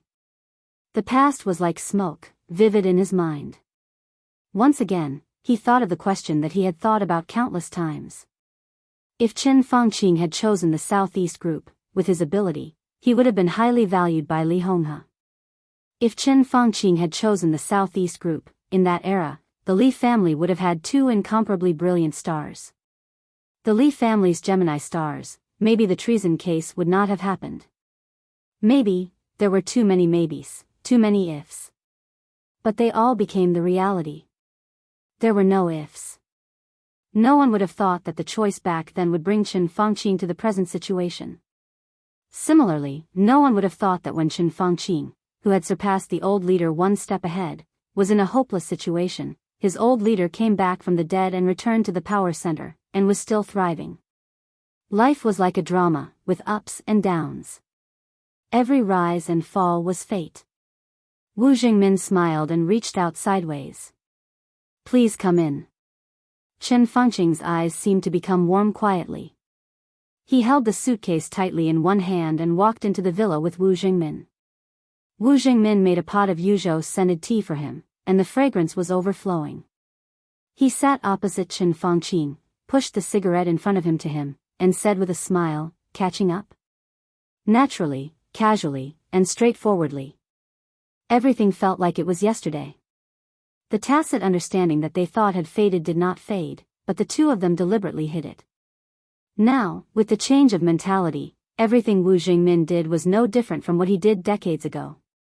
In the living room, the figures of the two old men seemed to go back in time and return to the office decades ago, which was far less luxurious than it was now.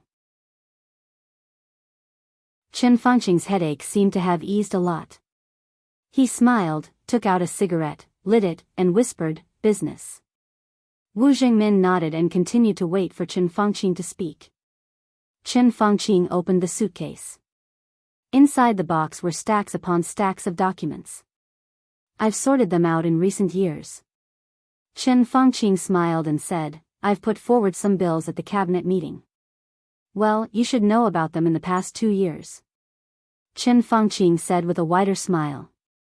This might be the reason why he came here without hesitation after not seeing Hua Xingyang. Wu Jingmin had been in the cabinet for more than 2 years. Others might not have noticed it, but Chen Fangqing remembered it clearly. Because of their different positions, the contradiction between the two would become very sharp. However, Wu Jingmin had never opposed the proposals that Chen Fangqing put forward at the cabinet meeting. Instead, he would try his best to support them. The development of the two was really consistent to some extent. "I still remember." Wu Jingmin nodded and said, "In fact, even if the bill was rejected, I don't think you're wrong. It's just that the time is not right. It takes time." "Yes." Chen Fangqing said softly, "Sometimes, I'm a little impatient. 10,000 years is too long. Seize every minute." Wu Jingmin said with a smile. Chen Fangqing raised the corner of his mouth in self-mockery and said with some regret, "Unfortunately, I don't have time. So I brought all these here today, and I can only ask you to help me." Wu Jingmin did not speak. He knew that Chen Fangqing did not mean to ask him to plead for Li Tianlan. And it was impossible for Wu Jingmin to plead for Chen Fangqing. In fact, if he spoke, Li Tianlan might be unhappy, but he would give Wu Jingmin face after all. But the biggest degree of this face was to spare Chen Fangqing's life. This life meant nothing to Chen Fangqing now. These are some proposals about new energy. This is about the reform of the cabinet system.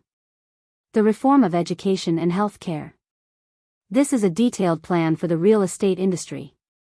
These are some measures to reduce the burden on farmers.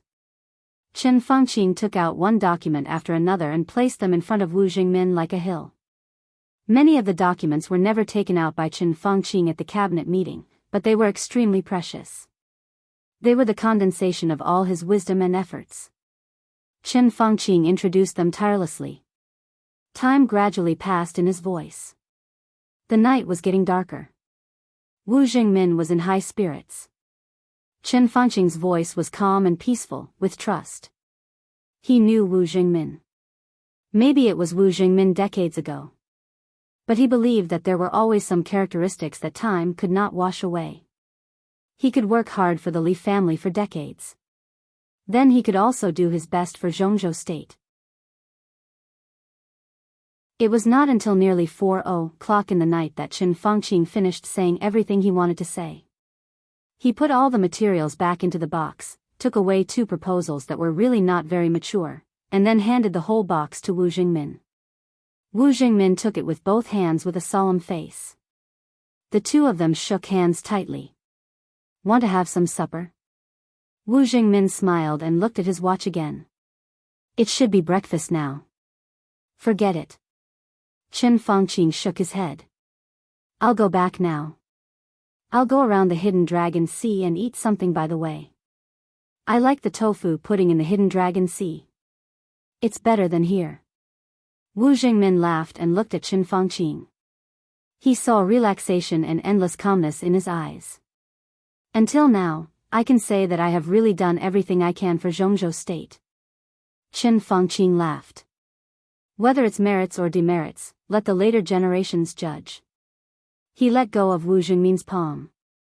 Let's go. You don't have to see me off. Wu Jingmin insisted on seeing him out of the villa. Qin Fangqing walked to his car in the night without looking back. He casually waved his hand behind him and then walked forward calmly. He walked to his own doomsday.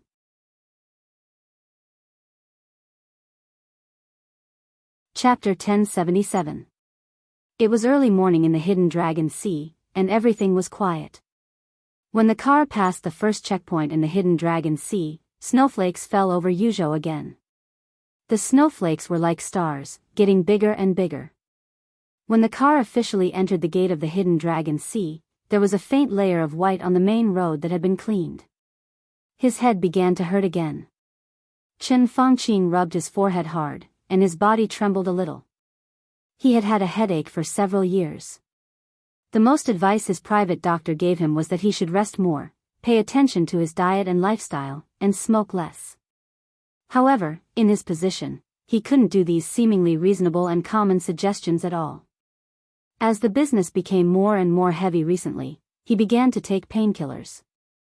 However, the pain kept getting worse, and it seemed that even painkillers had lost their effect. Stop the car. Qin Fangqing ordered in a low voice. The black-red flag stopped on the main road of the Hidden Dragon Sea, which was covered with snow. Qin Fangqing opened the door. The cold wind blew in, and his headache was slightly relieved. He felt much better. Xiao Gao, thank you for your hard work tonight. Qin Fangqing glanced at the driver. Go back. I'll take a walk outside and wake up. His voice was a little weak. The driver, old Gao, glanced at him worriedly. Qin Fangqing got out of the car and waved at old Gao again. He was very persistent. Old Gao nodded and didn't say anything. The red flag slowly moved away from Qin Fangqing. The boundless cold and the messy snow completely surrounded Qin Fangqing. In the winter morning of Yuzhou, it was very late. As the car left, there were only cold street lights and flying snow in front of Qin Fangqing. He stood in the faint light for a long time before he walked slowly on the snow, looking a little bleak and lonely. Qin Fangqing wandered aimlessly. Qin Fangqing chatted with Wu Jingmin for nearly a night and talked about a lot of things. He talked about the macroscopic general direction, the subtle regulation, and various fields of Jianghu state. Qin Fangqing told him everything he knew. The fields he thought about were the fields that Jianghu state needed to change at present. In other words, after he handed those things over to Wu Jingmin, some of them would soon come in handy. There were a few new policies that needed to be implemented urgently. However, the situation before the election was chaotic and Qin Fangqing was in an extremely passive situation, so he had no choice but to suppress it. Now that those things were handed over to Wu Jingmin, he believed that Wu Jingmin would be able to use them very soon. His position was basically set in stone, and there was not much competitive pressure. Naturally, no one would deliberately become enemies with him. There was no need to wait for the election.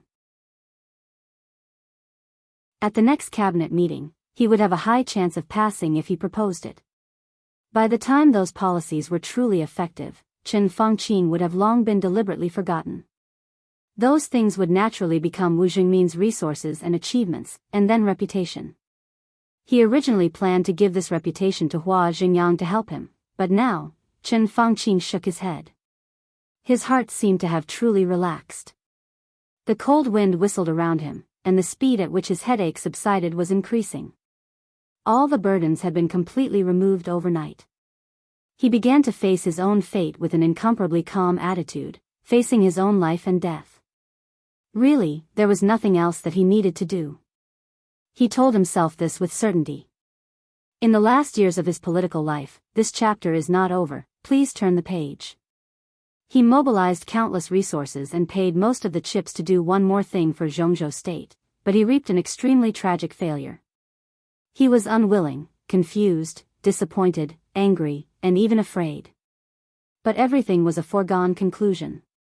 He handed over the future plan of Jianghu state, which was his last political wealth. The coordination between the academics and the prince group in the future would mainly be done by Guo Wendian. The only thing he needed to do was to find a suitable opportunity to express his attitude in the next few days. It was an attitude that was better than silence, but it wasn't that much better. It was dispensable. Next, it was time for him to retire early. Retirement, then waiting for the butcher's knife of Emperor Dong's palace, and then death. Chen Fangqing walked silently in the hidden Dragon Sea at night, bathed in the wind and snow. This place was called Hidden Dragon Sea, however, the so-called Hidden Dragon Sea and Dragon Sea were just a lake. The lake water had been frozen in the winter of Yuzhou province and was covered with snow, which looked as soft as a piece of snow-white silk. Most of the trees around the lake had withered, and the dry branches were swaying in the wind and snow. The still lush pines and cypresses were covered with snow, which looked a little unreal.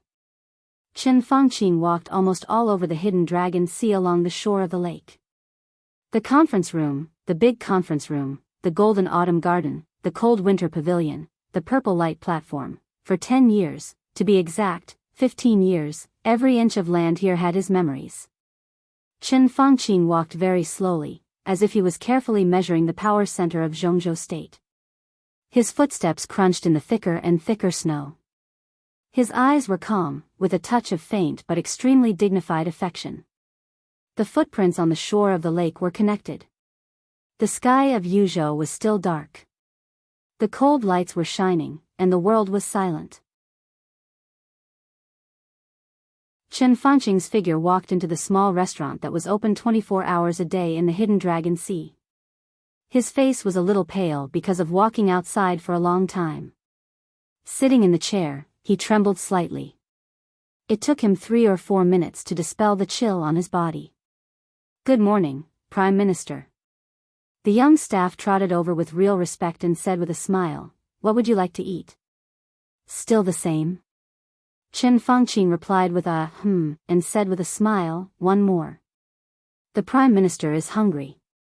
Please wait a moment." The staff nodded with a smile and walked into the backstage. In the face of the Prime Minister of Jianghu State, he was obviously not very formal. In fact, outside of work, his character had always been extremely gentle.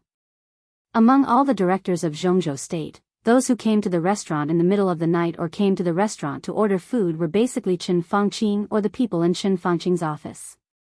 Gradually, the night staff in the restaurant might be a small group of people who were most familiar with him except for the secretary. The tofu pudding and youtiao were soon served.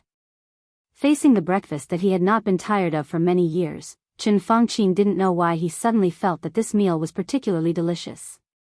His headache seemed to be completely relieved when he ate. It might also be the painkillers played a role. Chen Fangqing had a good appetite. After drinking 2 bowls of tofu pudding and eating 3 youtiao, he stood up contentedly and wrapped the remaining youtiao in a paper bag. He planned to eat it casually after getting up at noon. After saying goodbye to the staff, Chen Fangqing slowly walked out of the restaurant with the youtiao in the paper bag. The increasing snowstorm quickly drowned Chen Fangqing's figure. In the incomparably wide field of view of the Hidden Dragon Sea, the lights were cold, the wind and snow were all over the sky.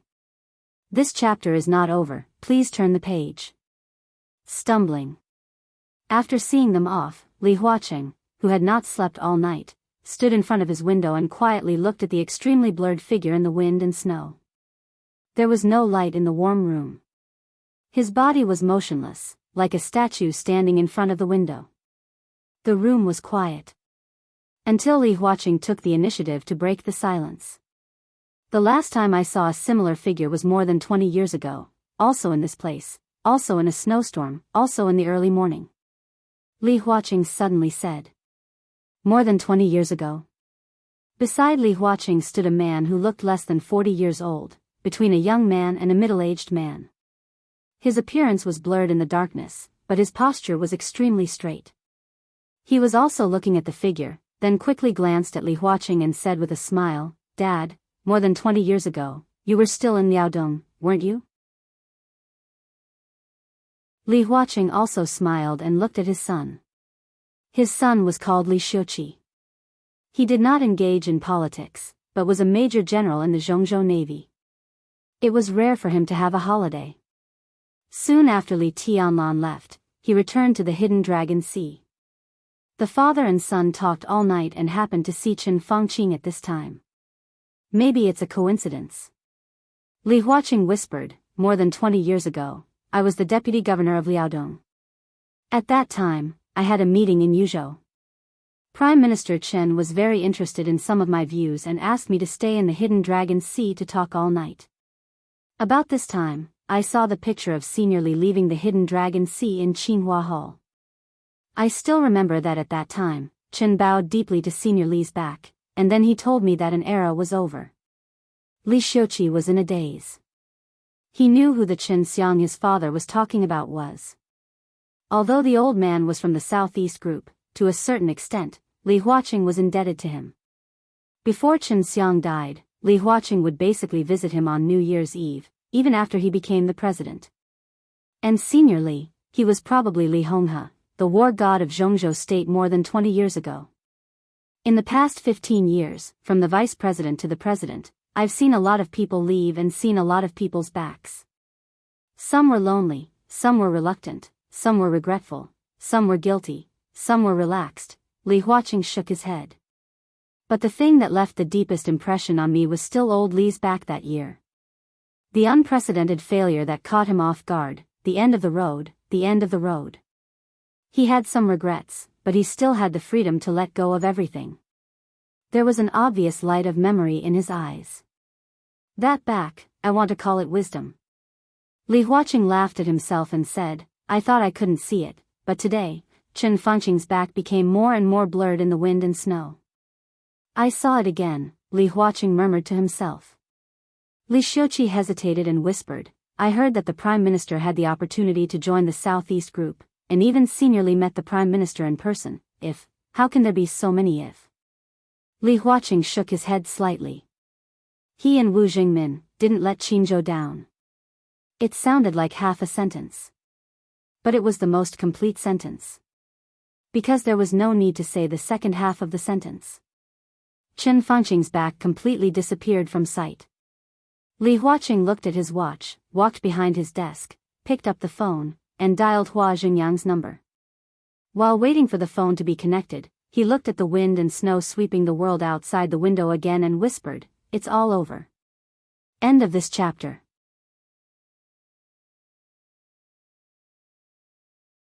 Chapter 1078. By the time Hua Xingyang arrived at the Golden Autumn Pavilion, there was already a faint light in the sky. He carried 2 portions of breakfast, shook off the snow on his body, and laughed heartily. President, these are freshly cooked buns. Do you want to try them? Li Huaqing smiled and nodded. He put down the internal reference document in his hand and went to the dining room. Hua Xingyang hurriedly poured some vinegar and began to make soup. His movements were natural. Li Huaqing smiled as he watched Hua Xingyang busy himself. Are you in a good mood? I like snow. Hua Xingyang laughed and said, Every time it snows, it reminds me of my hometown. I haven't been back for many years. Some time ago, someone from my hometown came to visit me and gave me 2 ginseng. I made 2 bottles of wine. I'll bring you a bottle later. Li Huaqing nodded and took a bite of the bun. It was different from Chen Fangqing and Guo Wendian of the Prince Group. He was also different from Wan Qingyun and Ji Wenzhang of the Southeast Group. The relationship between Li Huaqing and Hua Xingyang was even different from that between Dongqing Wudi and Zhou Mulan in the Giant Group. In front of Li Huaqing, Zhuang Huayang's carefree attitude always carried a clear hint of respect and deference, which included deep gratitude, admiration, awe, and intimacy. The leaders of the other corporations might have different positions, but they treated each other equally. Only Hua Xingyang was like a subordinate in front of Li Huaqing. In fact, the two of them had a clear relationship of superior and subordinate in their political careers. When Li Huaqing was the governor of Liaodong, Hua Xingyang was the deputy governor. When Li Huaqing was the speaker of Liaodong, Hua Xingyang was the deputy speaker. After entering Yuzhou, Li Huaqing was the vice president, and Hua Xingyang was transferred to the Ministry of Personnel as the second leader. 5 years later, Li Huaqing successfully ascended to the top, and Hua Xingyang entered the parliament and became the minister of the Ministry of Personnel of Zhongzhou State. When Li Huaqing was re-elected for the second time, Hua Xingyang entered the cabinet and became the second prime minister until now. The academics was the youngest group in Zhongzhou State except for the Special Warfare Group. Unlike the Special Warfare Group, which had an inherently flawed structure, their structure was extremely rigorous and complete. They grew from a large regional group to a ruling group that influenced the entire Zhongzhou State. Any word could be used without reservation to describe Li Huaqing, and it was no exaggeration at all. His contributions were undeniable, and he was a man of great talent and bold vision. Li Huaqing completely deserved such an evaluation. The development trajectory of the academic faction was almost the same as Li Huaqing's rise. The entire academic faction was almost carried on his shoulders by his own strength and continued to grow. His ideals influenced everyone in the academics, which made the entire academics the most energetic group among the 6 major groups. It was full of vitality. However, the short rise time also meant that the academics had shortcomings in all aspects. For example, it did not have a close enough relationship with many retired but influential old people, which was a huge disadvantage that the academics had not been able to reverse so far. Another example was that there was not enough talent reserve in too short a time, let alone a perfect promotion framework, which the academics had not completely perfected so far. When the academics transferred by Qin Xian, who was born in the giant group, to its backyard, Liaodong to serve as the speaker, it was a second move that Li Huaqing planned to perfect the promotion framework of the academics. Bai Qinxian had outstanding ability and connections, and there was no need to doubt the strength of the giant group. The two groups could cooperate at the beginning, and the academics just wanted to use Bai Qinxian to get the support of the giant group. In their original plan, in this election, they wanted to push Bai Qinxian to the position of a member of parliament of Zhongzhou State and promote in Liaodong province. In the next few years, they would work hard to stabilize this concept, so that Liaodong could get a political status similar to Wuyue, Nanyue, Beijiang, or Huading, the north, the southwest, and Yuzhou. Simply put, it was to make it a practice for the speaker of Liaodong to enter the parliament, so as to completely perfect their promotion framework. This was the goal that any group had to work hard to perfect. The so-called promotion framework, to put it bluntly, was a stable internal promotion path from an ordinary staff member to a member of parliament of Zhongzhou State. This also guaranteed that in every election, at least one member of the group would be in their own hands. His position was completely in the hands of the group, that was, it was decided internally, and other groups could not take action. Only by establishing this position could the people in this position be guaranteed to be promoted when the group encountered a major crisis, and then ensure that the voice of the group in the top class of Zhongzhou State could be heard by others. Among the 6, only the academics did not have such a position at present. The Prince Group's southwest city was held by a member of parliament, and other groups could not intervene. In addition to the southwest, the Prince Group also owned Beijiang. The southeast group was even more excessive before. It held Beihai, Huading, and Wuyue, and the leaders of these 3 places were bound to be members of parliament. Wuyue had fallen more than a decade ago, and Wuyue was now controlled by Wang Qinglei. Even so, Beihai still had Beihai province as the top of its promotion framework. The declining North Group also had Northern City in its hands. The giant group had Yuzhou and several fixed positions in the army headquarters. Even the new group had already locked in Nanyue. Only the academics' efforts in this regard in recent years had hit a wall everywhere. All the major groups were quietly squeezing the development space of the academics. Li Huaqing's initial goal was Jiangshan and Beijiang province, which seemed to be in harmony with the Prince Group but was actually alienated. However, Jiang Shan's mind was deep and unpredictable, and he had never expressed his position directly. After a few years, the academics set their eyes on Tibet. However, the situation in Tibet was complicated, and it was also difficult to be the backyard of the academics for a long time. After 10 years of games, the academics could only choose the place where it started, Liaodong. 5 years ago, Bai Qingxian was transferred to Liaodong, and then the council made a lot of big moves that were beneficial to Liaodong. A large amount of funds poured into the northeast, and Liaodong changed with each passing day. If it were not for the sudden rise of the new group, Bai Qingxian was likely to be elected as a member of Parliament of Zhongzhou State in this election, and the promotion framework of the academics would have taken shape. And it would take the following time to stabilize. However, Li Tianlan and Emperor Dong's palace broke the plan of the academics, and Li Huaqing's plan was undoubtedly ruined again. Fortunately, he would continue to be re-elected after this election, and there were still 5 years to operate. Otherwise, once he retired, although Hua Xingyang was still in power, it was really difficult for him to come up with a good solution in 5 years. At that time, the future of the academics was really a little worrying. All kinds of disadvantages always gave the emerging group the impression that although the academics was very powerful, it always lacked something. Until now, their structure was not perfect, and it could be imagined how difficult it was for Li Huaqing to rise in the beginning. Under such circumstances, it could be said that Hua Xingyang was forced by Li Huaqing to make an exception and promote him. For Hua Xingyang himself, Li Huaqing had an incomparable position in his heart. He was like a brother, a mentor, a guide, and even a father-like role. Although the age difference between the two was less than 10 years. From the original Liaodong to the current Hidden Dragon Sea, no matter where Hua Xingyang was, he always regarded Li Huaqing as the most respected leader. He regarded Li Huaqing as the most respectable leader, and he was always respectful. Last night, the Prime Minister talked to me about his idea. Li Huaqing ate a bun and said slowly, for him, the situation is now out of control, and he is ready to accept the current situation. Hua Xingyang looked at Li Huaqing in surprise. Accept the current situation? He was not familiar with Li Tianlan, but now the whole world knew Li Tianlan's character.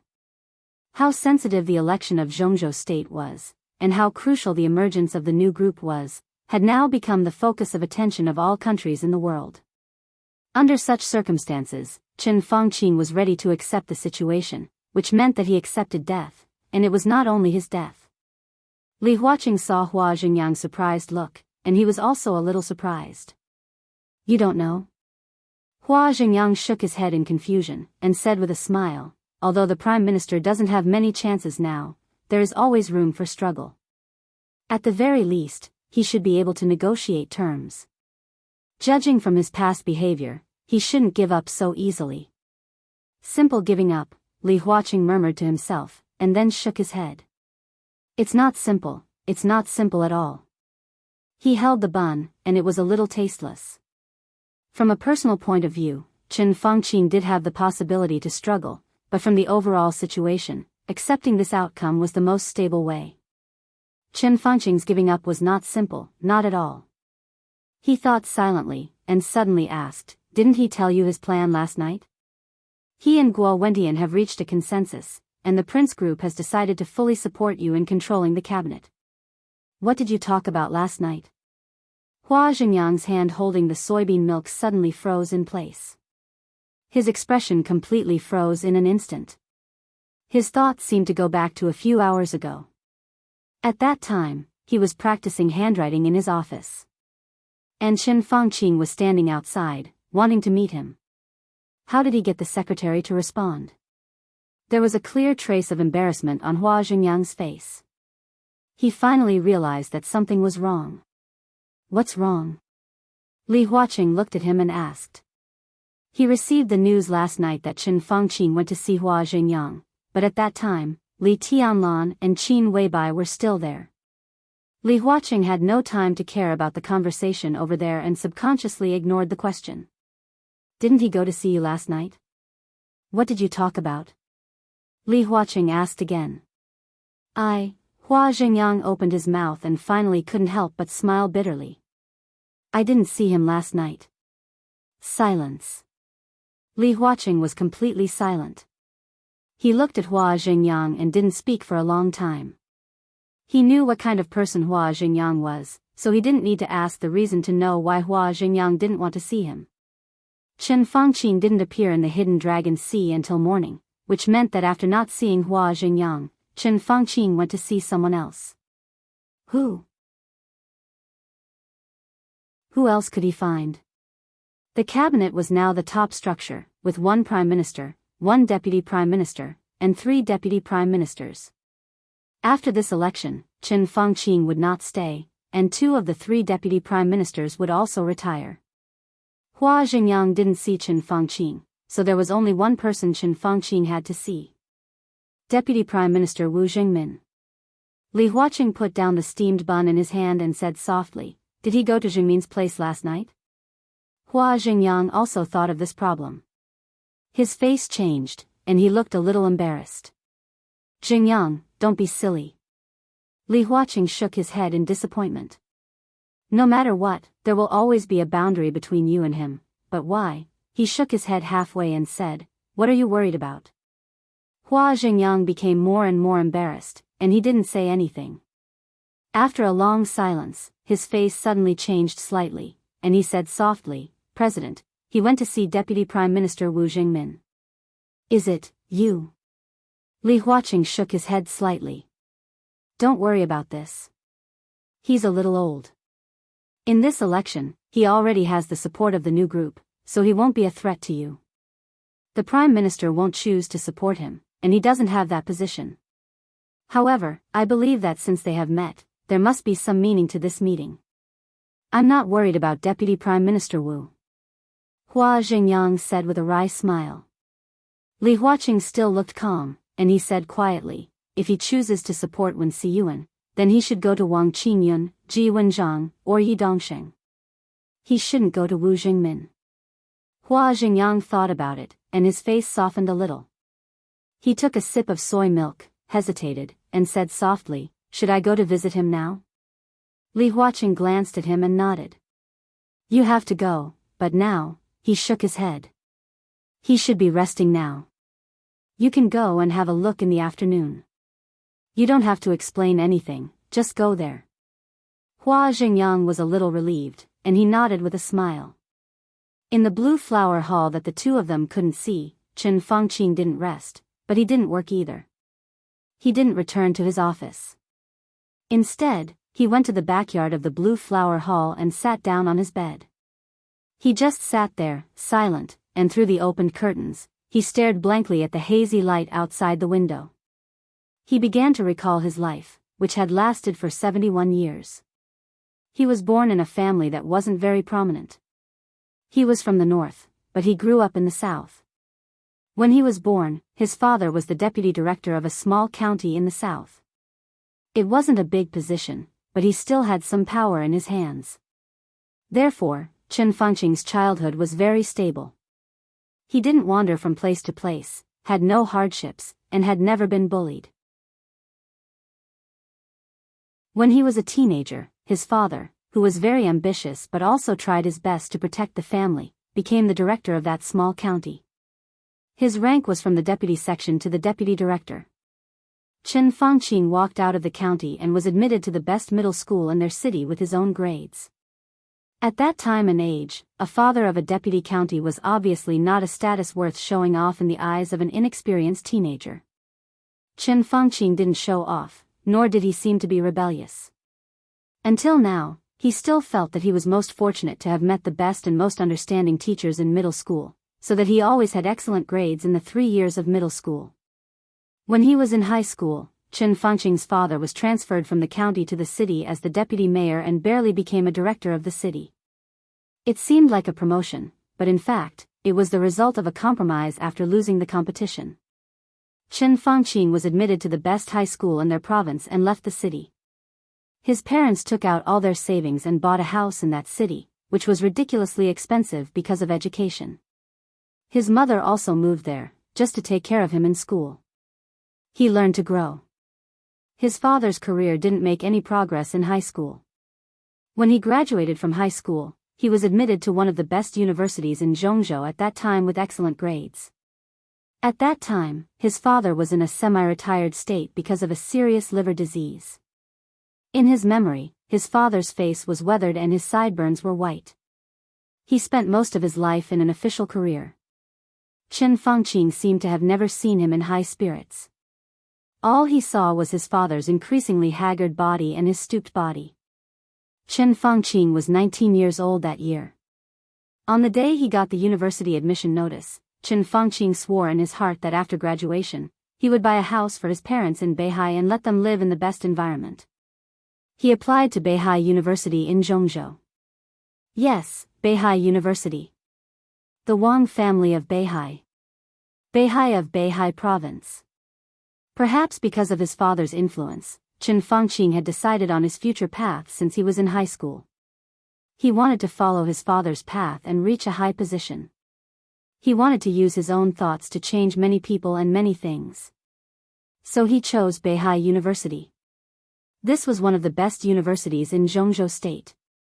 It might not be as popular as Huaqing University and Yuzhou University, but in the international ranking, Yuzhou University was slightly higher than Beihai University. But in the field of politics, even in the whole Zhongzhou State, no university could beat Beihai University. The philosophy of Beihai University focused on ideas, humanities, and politics. In the more than 500 years since the founding of Zhongzhou State, Beihai University had produced 3 presidents of Zhongzhou State, 11 prime ministers of Zhongzhou State, more than 20 vice ministers of Zhongzhou State, and hundreds of Zhongzhou State parliamentarians. This was a prominent university, a university that influenced the political trend of the whole Zhongzhou State. It was known as the Oxford of the East. The current directors of Zhongzhou State, Dongqing Wudi, Hua Jingyang, Wan Qingyun, and Bai Qingqian, who was about to become a parliamentarian, all graduated from Beihai University. Many years ago, it was Chen Fangqing's dream school. He entered Beihai as he wished and successfully completed the examination for civil servants of Beihai. The civil servants of Beihai had the best welfare in the world. Every civil servant would be assigned a house of at least 80 square meters in Beihai. But Chen Fangqing finally chose to return to his hometown. His parents refused Chen Fangqing's request to settle down in Beihai. In his father's words, Beihai was good, but home was better. That was the first time he passed by Beihai. He entered the municipal government under his father's recommendation, served as a secretary in the county, went to the provincial government, and then was transferred to Qinzhou, where he met Wu Jingmin. Chen Fangqing was 30 years old that year. At the age of 32, his father died of illness. 3 years later, he was met by Li Honghe in person and sent an invitation. He received invitations from the Giant Group, the Prince Group, and the Southeast Group. In the face of the city he was in charge of, he made a choice that he didn't know if he should regret or not. That was the second time he passed by Beihai. Then, it was a meteoric rise, a meteoric rise. Councillor of Qinzhou Province. Councillor of Talent Province. Deputy Speaker. Governor of Tianfu Province. Mayor of Sinan City. Councillor of Zhongzhou State. Speaker of Sinan City. Deputy Prime Minister of Zhongzhou State. Prime Minister of Zhongzhou State. He sang all the way. But he still didn't feel that kind of high-spirited feeling. Others had seen him working himself to the bone along the way, but he only felt that he was being cautious. He used his power and resources carefully to plan his hometown, the city he was in charge of, the province he controlled, and the country he represented. He was cautious, like walking on thin ice. 71 years of life had come to this day. Scenes flashed in front of him very clearly. Chen Fangqing sat on the bed in a daze, looking out of the window at the sky without the morning sun. The snowflakes all over the sky were dancing in the sky with cold, messy and beautiful. It was quiet. Just like every day in the past many years. He asked about his yesterday. Then he asked about his life. The first question. He felt that he had a clear conscience. He couldn't answer the second question. His heart might be extremely calm, but as he said to Wu Jingmin, whether it was merits or demerits, only future generations could judge. Chen Fangqing stood up slowly. He drew the curtains to cover the flying snow outside the window. He took a shower casually, changed out of his pajamas, slowly lay on the bed, and closed his eyes. The headache had been relieved, and he didn't need to toss and turn. Soon, Chen Fangqing fell asleep. The world in the dream was a sunset. Chen Fangqing, who seemed to be many years younger, felt that he was standing by the lake of the hidden dragon's sea and looking at the west. The splendid glow filled the world. The setting sun, which was slowly sinking in the sea of clouds, seemed to be melting bit by bit. The blood of the sun permeated the sea of clouds and the sky, turning it into an incomparably magnificent blood red. The blood red quietly occupied all the fields of vision. Finally, it turned into a pair of eyes. A pair of eyes occupied the sky in the dream and covered the sea of clouds. A pair of eyes that were cold and quiet, but extremely majestic. Those eyes were bright and calm. She looked down at the earth and the hidden dragon sea, reflecting the magnificent scene of the whole world, beautiful like a dream. Looking at those eyes, Chen Fangqing was suddenly filled with fear. His consciousness was torn apart by fear, and his complete consciousness was torn to pieces in an instant. Messy thoughts danced randomly in the dream where darkness and light intertwined. Some of them were warm, some were even scorching. The hot feeling boiled at the highest point of his consciousness. Like a speech without much warmth, it slowly slid down to the unknown. The dream was completely broken. Darkness occupied everything. In the front direction, there was a cliff of tens of thousands of feet and an endless abyss. Chen Fangqing suddenly opened his eyes. Everything familiar in the bedroom did not appear in his sight. There was darkness and nothingness in his sight. The seemingly endless darkness and nothingness filled the bedroom and filled the world. It was quiet and silent. Chen Fangqing opened his eyes quietly. The darkness and nothingness were getting closer and closer to him, like a piece of gauze, covering his body. It was also like the endless floating dust had found a home, accumulating more and more on his body. The darkness fell completely. Chen Fangqing, who was motionless, looked ahead quietly. The darkness that fell completely surged and finally drowned his body in the seemingly endless darkness and nothingness. Until eternity.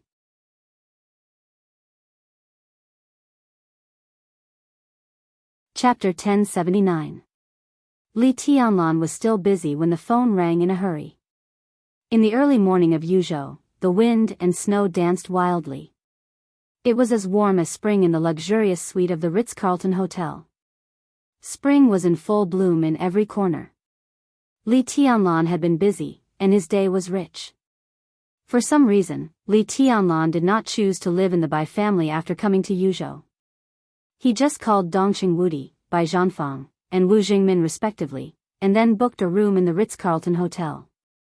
It was nearly 3:00 in the night when he returned to the hotel from the Hidden Dragon Sea. He simply had a midnight snack with Qin Weibai and took a shower. It was nearly 4:00. The battle, or one-sided conquest, began in the bathroom. The water in the bathroom splashed out of the fish tank, and 2 delicate fingerprints were left on the bathroom mirror full of steam. The torn bathrobe was thrown out of the bathroom, and the water drops on the sofa rolled slightly. Li Tianlan gently put on high heels for Qin Weibai. The crystal lamp in the living room was soft and hazy. A faint fragrance floated. In Li Tianlan's sight was the delicate, cold, and perfect face without any flaws. However, this face that he could not get enough of was obviously flushed at this time. Her eyes were blurred, and her red lips were slightly open. With some rapid breathing, there was a kind of almost fatal charm and temptation in the ethereal coldness. It was a kind of enchanting and soul-stirring after the extreme bloom. Her character made her try to maintain a reserved image after she calmed down a little. But when she saw Li Tianlan put on high heels for her with a serious face, her face became redder. Her legs were a little weak, and she was pulled into the bedroom by Li Tianlan.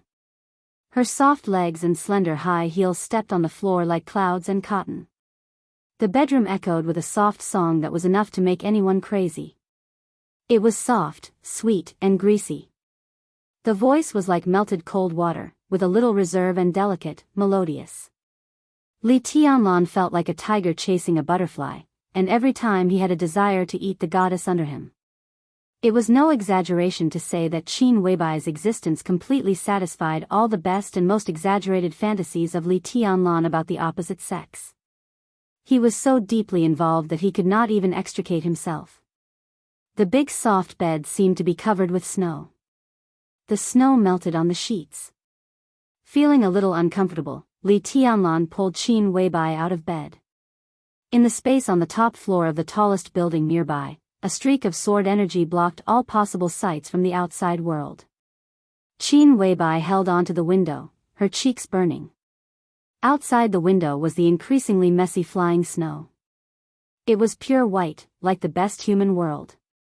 From 4:00 until 9 o'clock in the morning. Li Tianlan's military exploits were outstanding. When the phone rang, Li Tianlan was in the most critical state and didn't even pay attention to it.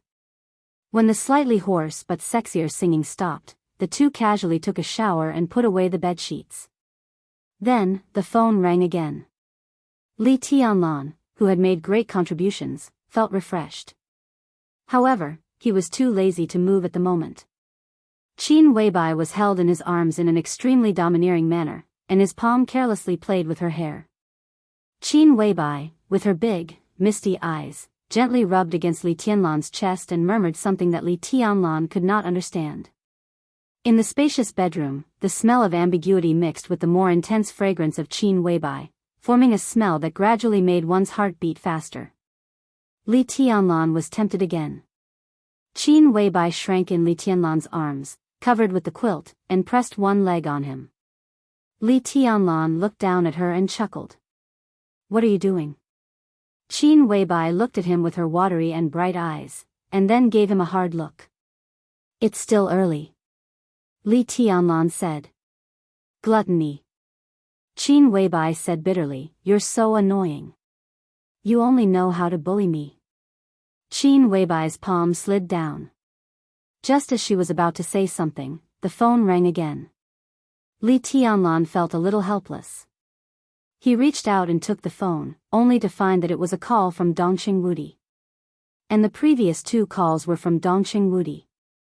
Li Tianlan's eyes narrowed slightly and he answered the phone. "Tianlan, you just got up?" On the other end of the phone, Dongqing Wudi asked with a smile.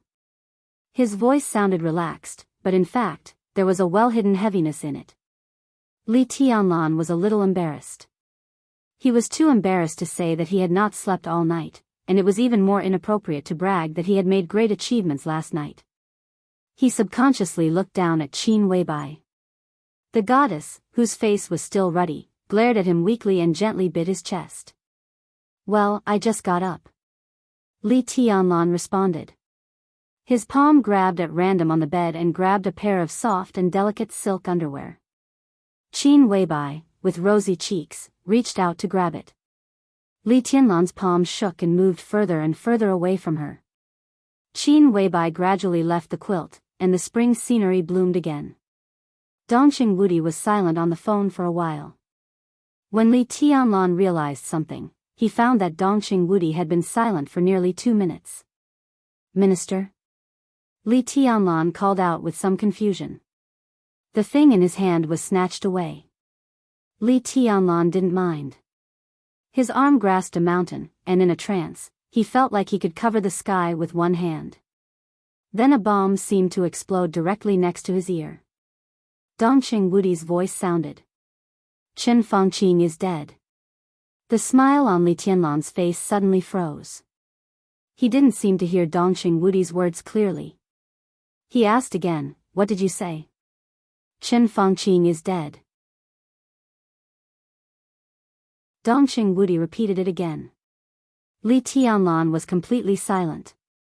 This news had a huge impact, drowning out all other thoughts of Li Tianlan and fiercely attacking his will. Chen Fangqing, whom he had just met last night. Chen Fangqing, whom he was bound to kill. Chen Fangqing, who seemed to have reached some consensus with the academics. Dead? Li Tianlan wanted to say that it was impossible. But he also knew that Dongqing Wudi had no need to deceive him. But how could it be? Li Tianlan was silent for a full 5 minutes. Dongqing Wudi held the phone and waited for him for a full 5 minutes. Obviously, not only Li Tianlan and Dongqing Wudi, but also everyone needed to digest the sudden news for a while. Li Tianlan frowned tightly and said in a low voice, "When?" "About 3 hours ago." The body was found 90 minutes ago. An hour ago, all the counselors were notified. We had an emergency discussion and decided to spread the news to the counselors. I called you before, but no one answered. I just finished the meeting. Dongxing Wudi's voice was low. The previous call was also about an hour ago. That was to say, the council wanted to inform him as soon as they found out that Qin Fangqing was dead, but he didn't answer at that time. Li Tianlan frowned tightly and unconsciously stroked Qin Weibai's snow-white shoulder. He said in a low voice, "What's the cause of death?" "Cerebral hemorrhage." Dongxing Wudi said, "The forensic doctor has made a simple identification. The brain stem hemorrhage was very large, and the death was sudden. For the time being, we can't be sure of any external factors." According to the forensic doctor's estimation, even if he were to be resuscitated, there was basically no hope. He wanted to say something but stopped for a moment. He suddenly asked, "Did you and Boss Qin go to the Hidden Dragon Sea last night?" Li Tianlan reacted immediately. His face was a little gloomy, but it had nothing to do with Dongxing Wudi. He was thinking about the situation after that. Department head, Xiao Bai, and I are not stupid. Yesterday was his first day in Yuzhou, and both he and Qin Weibai had seen Qin Fangqing. Less than a few hours after they met, Qin Fangqing died mysteriously. Li Tianlan and Qin Weibai both had alibis. But for someone like Li Tianlan who stood at the peak of martial arts, apart from himself, there was probably no one else in the world who could understand him in detail. He struck without batting an eyelid, causing a person to die a few hours later. Moreover, it was diagnosed as a cerebral hemorrhage. It seemed a little unbelievable. Normal martial arts couldn't do it. Even an expert at the peak of the invincible realm couldn't do it. But no one knew if Li Tianlan could do it. Wang Tianzong was missing. In the current dark world, Li Tianlan's height was almost unique and could even be said to be supreme. Moreover, Qin Weibai. Perhaps other high-level officials in Zhongzhou state didn't know. But Li Tianlan and Dongxing Wudi knew very well that in the spiritual field, Qin Weibai was the real master. There were too many mysteries and weirdness in this field. Hypnosis couldn't be explained clearly. Compared with Li Tianlan's sudden strike, Qin Weibai was more likely to give Qin Fangqing some hints without anyone noticing. Hypnosis could indeed kill a person who was not strong-willed. Qin Fangqing had been in a passive situation recently and was getting more and more desperate. His will was likely to have relaxed. It was just that most people who were killed by hypnosis committed suicide. This kind of sudden cerebral hemorrhage. How could hypnosis do it? Li Tianlan thought for a moment and said softly, "Department head, I need to think about it. I'll call you later." Dongxing Wudi replied with a and seemed to be relieved. To be honest, he really didn't worry about Qin Weibai. No one thought that the goddess, who was devastatingly beautiful, was just a vase, even if she was the most expensive and priceless vase. Her maturity and calmness in dealing with things could be described as wisdom. In the current situation, Li Tianlan was the one who made Dongxing Wudi most uneasy. Qin Fangqing's death was inevitable, but his death now was a great trouble. Qin Weibai couldn't hurt him now. But it was hard to say for Li Tianlan. He might not see those troubles, but he might not care. If it wasn't for Li Tianlan, then was Qin Fangqing's death really natural? No external factors? He silently hung up the phone. Li Tianlan thought silently for a while and lifted the quilt. Qin Weibai straightened up and still kept her kneeling position. Her moist red lips slightly pouted and she said pitifully, "My knees are uncomfortable." Li Tianlan smiled and held her in his arms. After a moment of silence, he whispered, "Qin Fangqing is dead." So fast? Qin Weibai was shocked. Her reaction also surprised Li Tianlan. The first thing Li Tianlan thought about when he got the news was how Qin Fangqing died. However, Qin Weibai's reaction was tantamount to asking why Qin Fangqing would die now. Li Tianlan frowned and asked softly, "What happened?" Qin Weibai seemed a little hesitant and confused. With some uncertainty, she said, I don't know. After seeing him yesterday, his mental state was very unstable. I gave him a hint. Under normal circumstances, it would be very effective in stabilizing his mental state. However, that hint, to a certain extent, is equivalent to a spiritual imprint. He will slowly change in Chen Fengqing's mind. Qin Weibai frowned. To put it simply, Chen Fengqing's mental state was very bad yesterday. It could even be said that he was on the verge of a breakdown. The hint I gave him was not to restore stability, but to overdraw stability. His spirit would be stabilized under the suggestion, but it would also be equivalent to overdrawing his mental strength. As time passed, when the validity of the suggestion passed, he would show different tendencies. At first, it would be self-harm, and then it would develop into suicide. The deadline should be around half a year. Did you decide on the spur of the moment? Li Tianlan asked. Said. I already had plans. Qin Weibai shook her head. Her somewhat misty and watery eyes became clear. We can deal with the Qin family, but if we directly attack Chen Fengqing and kill him directly, even if he retreats, it will cause a very bad impact. My way is very covert. Even if others suspect something, they can't find full evidence. That spiritual hint is indeed to stabilize Chen Fengqing's spirit. Originally, the time of the hint would be up to a year, shortly after the election, but yesterday Chen Fengqing and Li Huaqing appeared together. We can't underestimate Chen Fengqing too much. He has been the prime minister for 10 years. Even if he is at the end of his rope, he is still very powerful. If he plans something with the academics, the election is likely to be variable. So I strengthened the spiritual hint and shortened it to half a year. But why did he commit suicide in one day? Suicide? Li Tianlan was stunned and then shook his head. No, this should have nothing to do with your spiritual hint. Chen Fengqing had a cerebral hemorrhage. It was a natural death caused by massive bleeding of the brain stem. Natural death, Qin Weibai and Li Tianlan's thoughts were synchronized, and they both said the word at the same time. Then, they looked at each other again.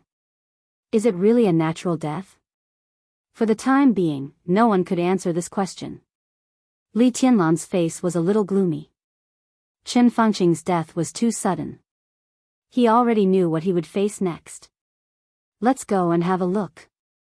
Qin Weibai turned over and wanted to grab the clothes that Li Tianlan had thrown under the bed last night. No need. Li Tianlan touched her hair. You rest, I'll go and have a look. After a pause, he chuckled. I guess you don't have much strength left, do you? Qin Weibai's face turned red.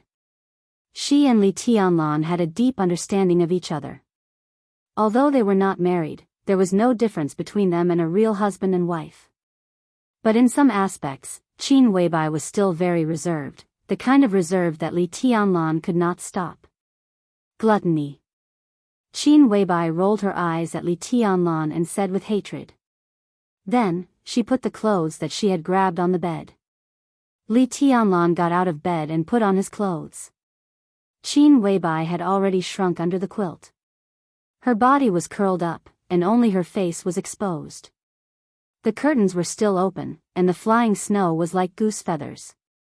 Ruthless landed lightly on Li Tianlan's body. I'm leaving. Li Tianlan bent down and kissed Qin Weibai's face, saying softly. The goddess, who had been gluttonous all night, tried to open her eyes and nodded in a daze. Li Tianlan turned and walked out. The sound of the door closing rang out. In a trance, it was very close and very far. Qin Weibai closed her eyes. In a trance, her consciousness seemed to enter a garden. The bright sunshine was warm and cozy. The beautiful snowflakes were dancing in the air with a soft temperature, but they did not fall to the ground. She found herself wearing a gorgeous and complicated long dress. The color and pattern of the long dress were constantly changing in the sunshine, and it was perfectly integrated with the surrounding environment. At the edge of the garden was a twisted tree. The tree seemed to be extremely old, and it was ridiculously thick. The huge canopy seemed to occupy the whole sky, leaving a large area of shade. Above the sky, the snowflakes danced with the sun, with the same temperature. The snowflakes fell slowly, but they always turned into nothingness the moment they fell to the ground. However, the snowflakes that did not fall to the ground passed through the dense canopy, leaving a large area of white under the tree, which looked a little gloomy. Under the gloomy tree sat a child who was dressed in shabby clothes. He wore a small suit full of patches and looked 8 or 9 years old.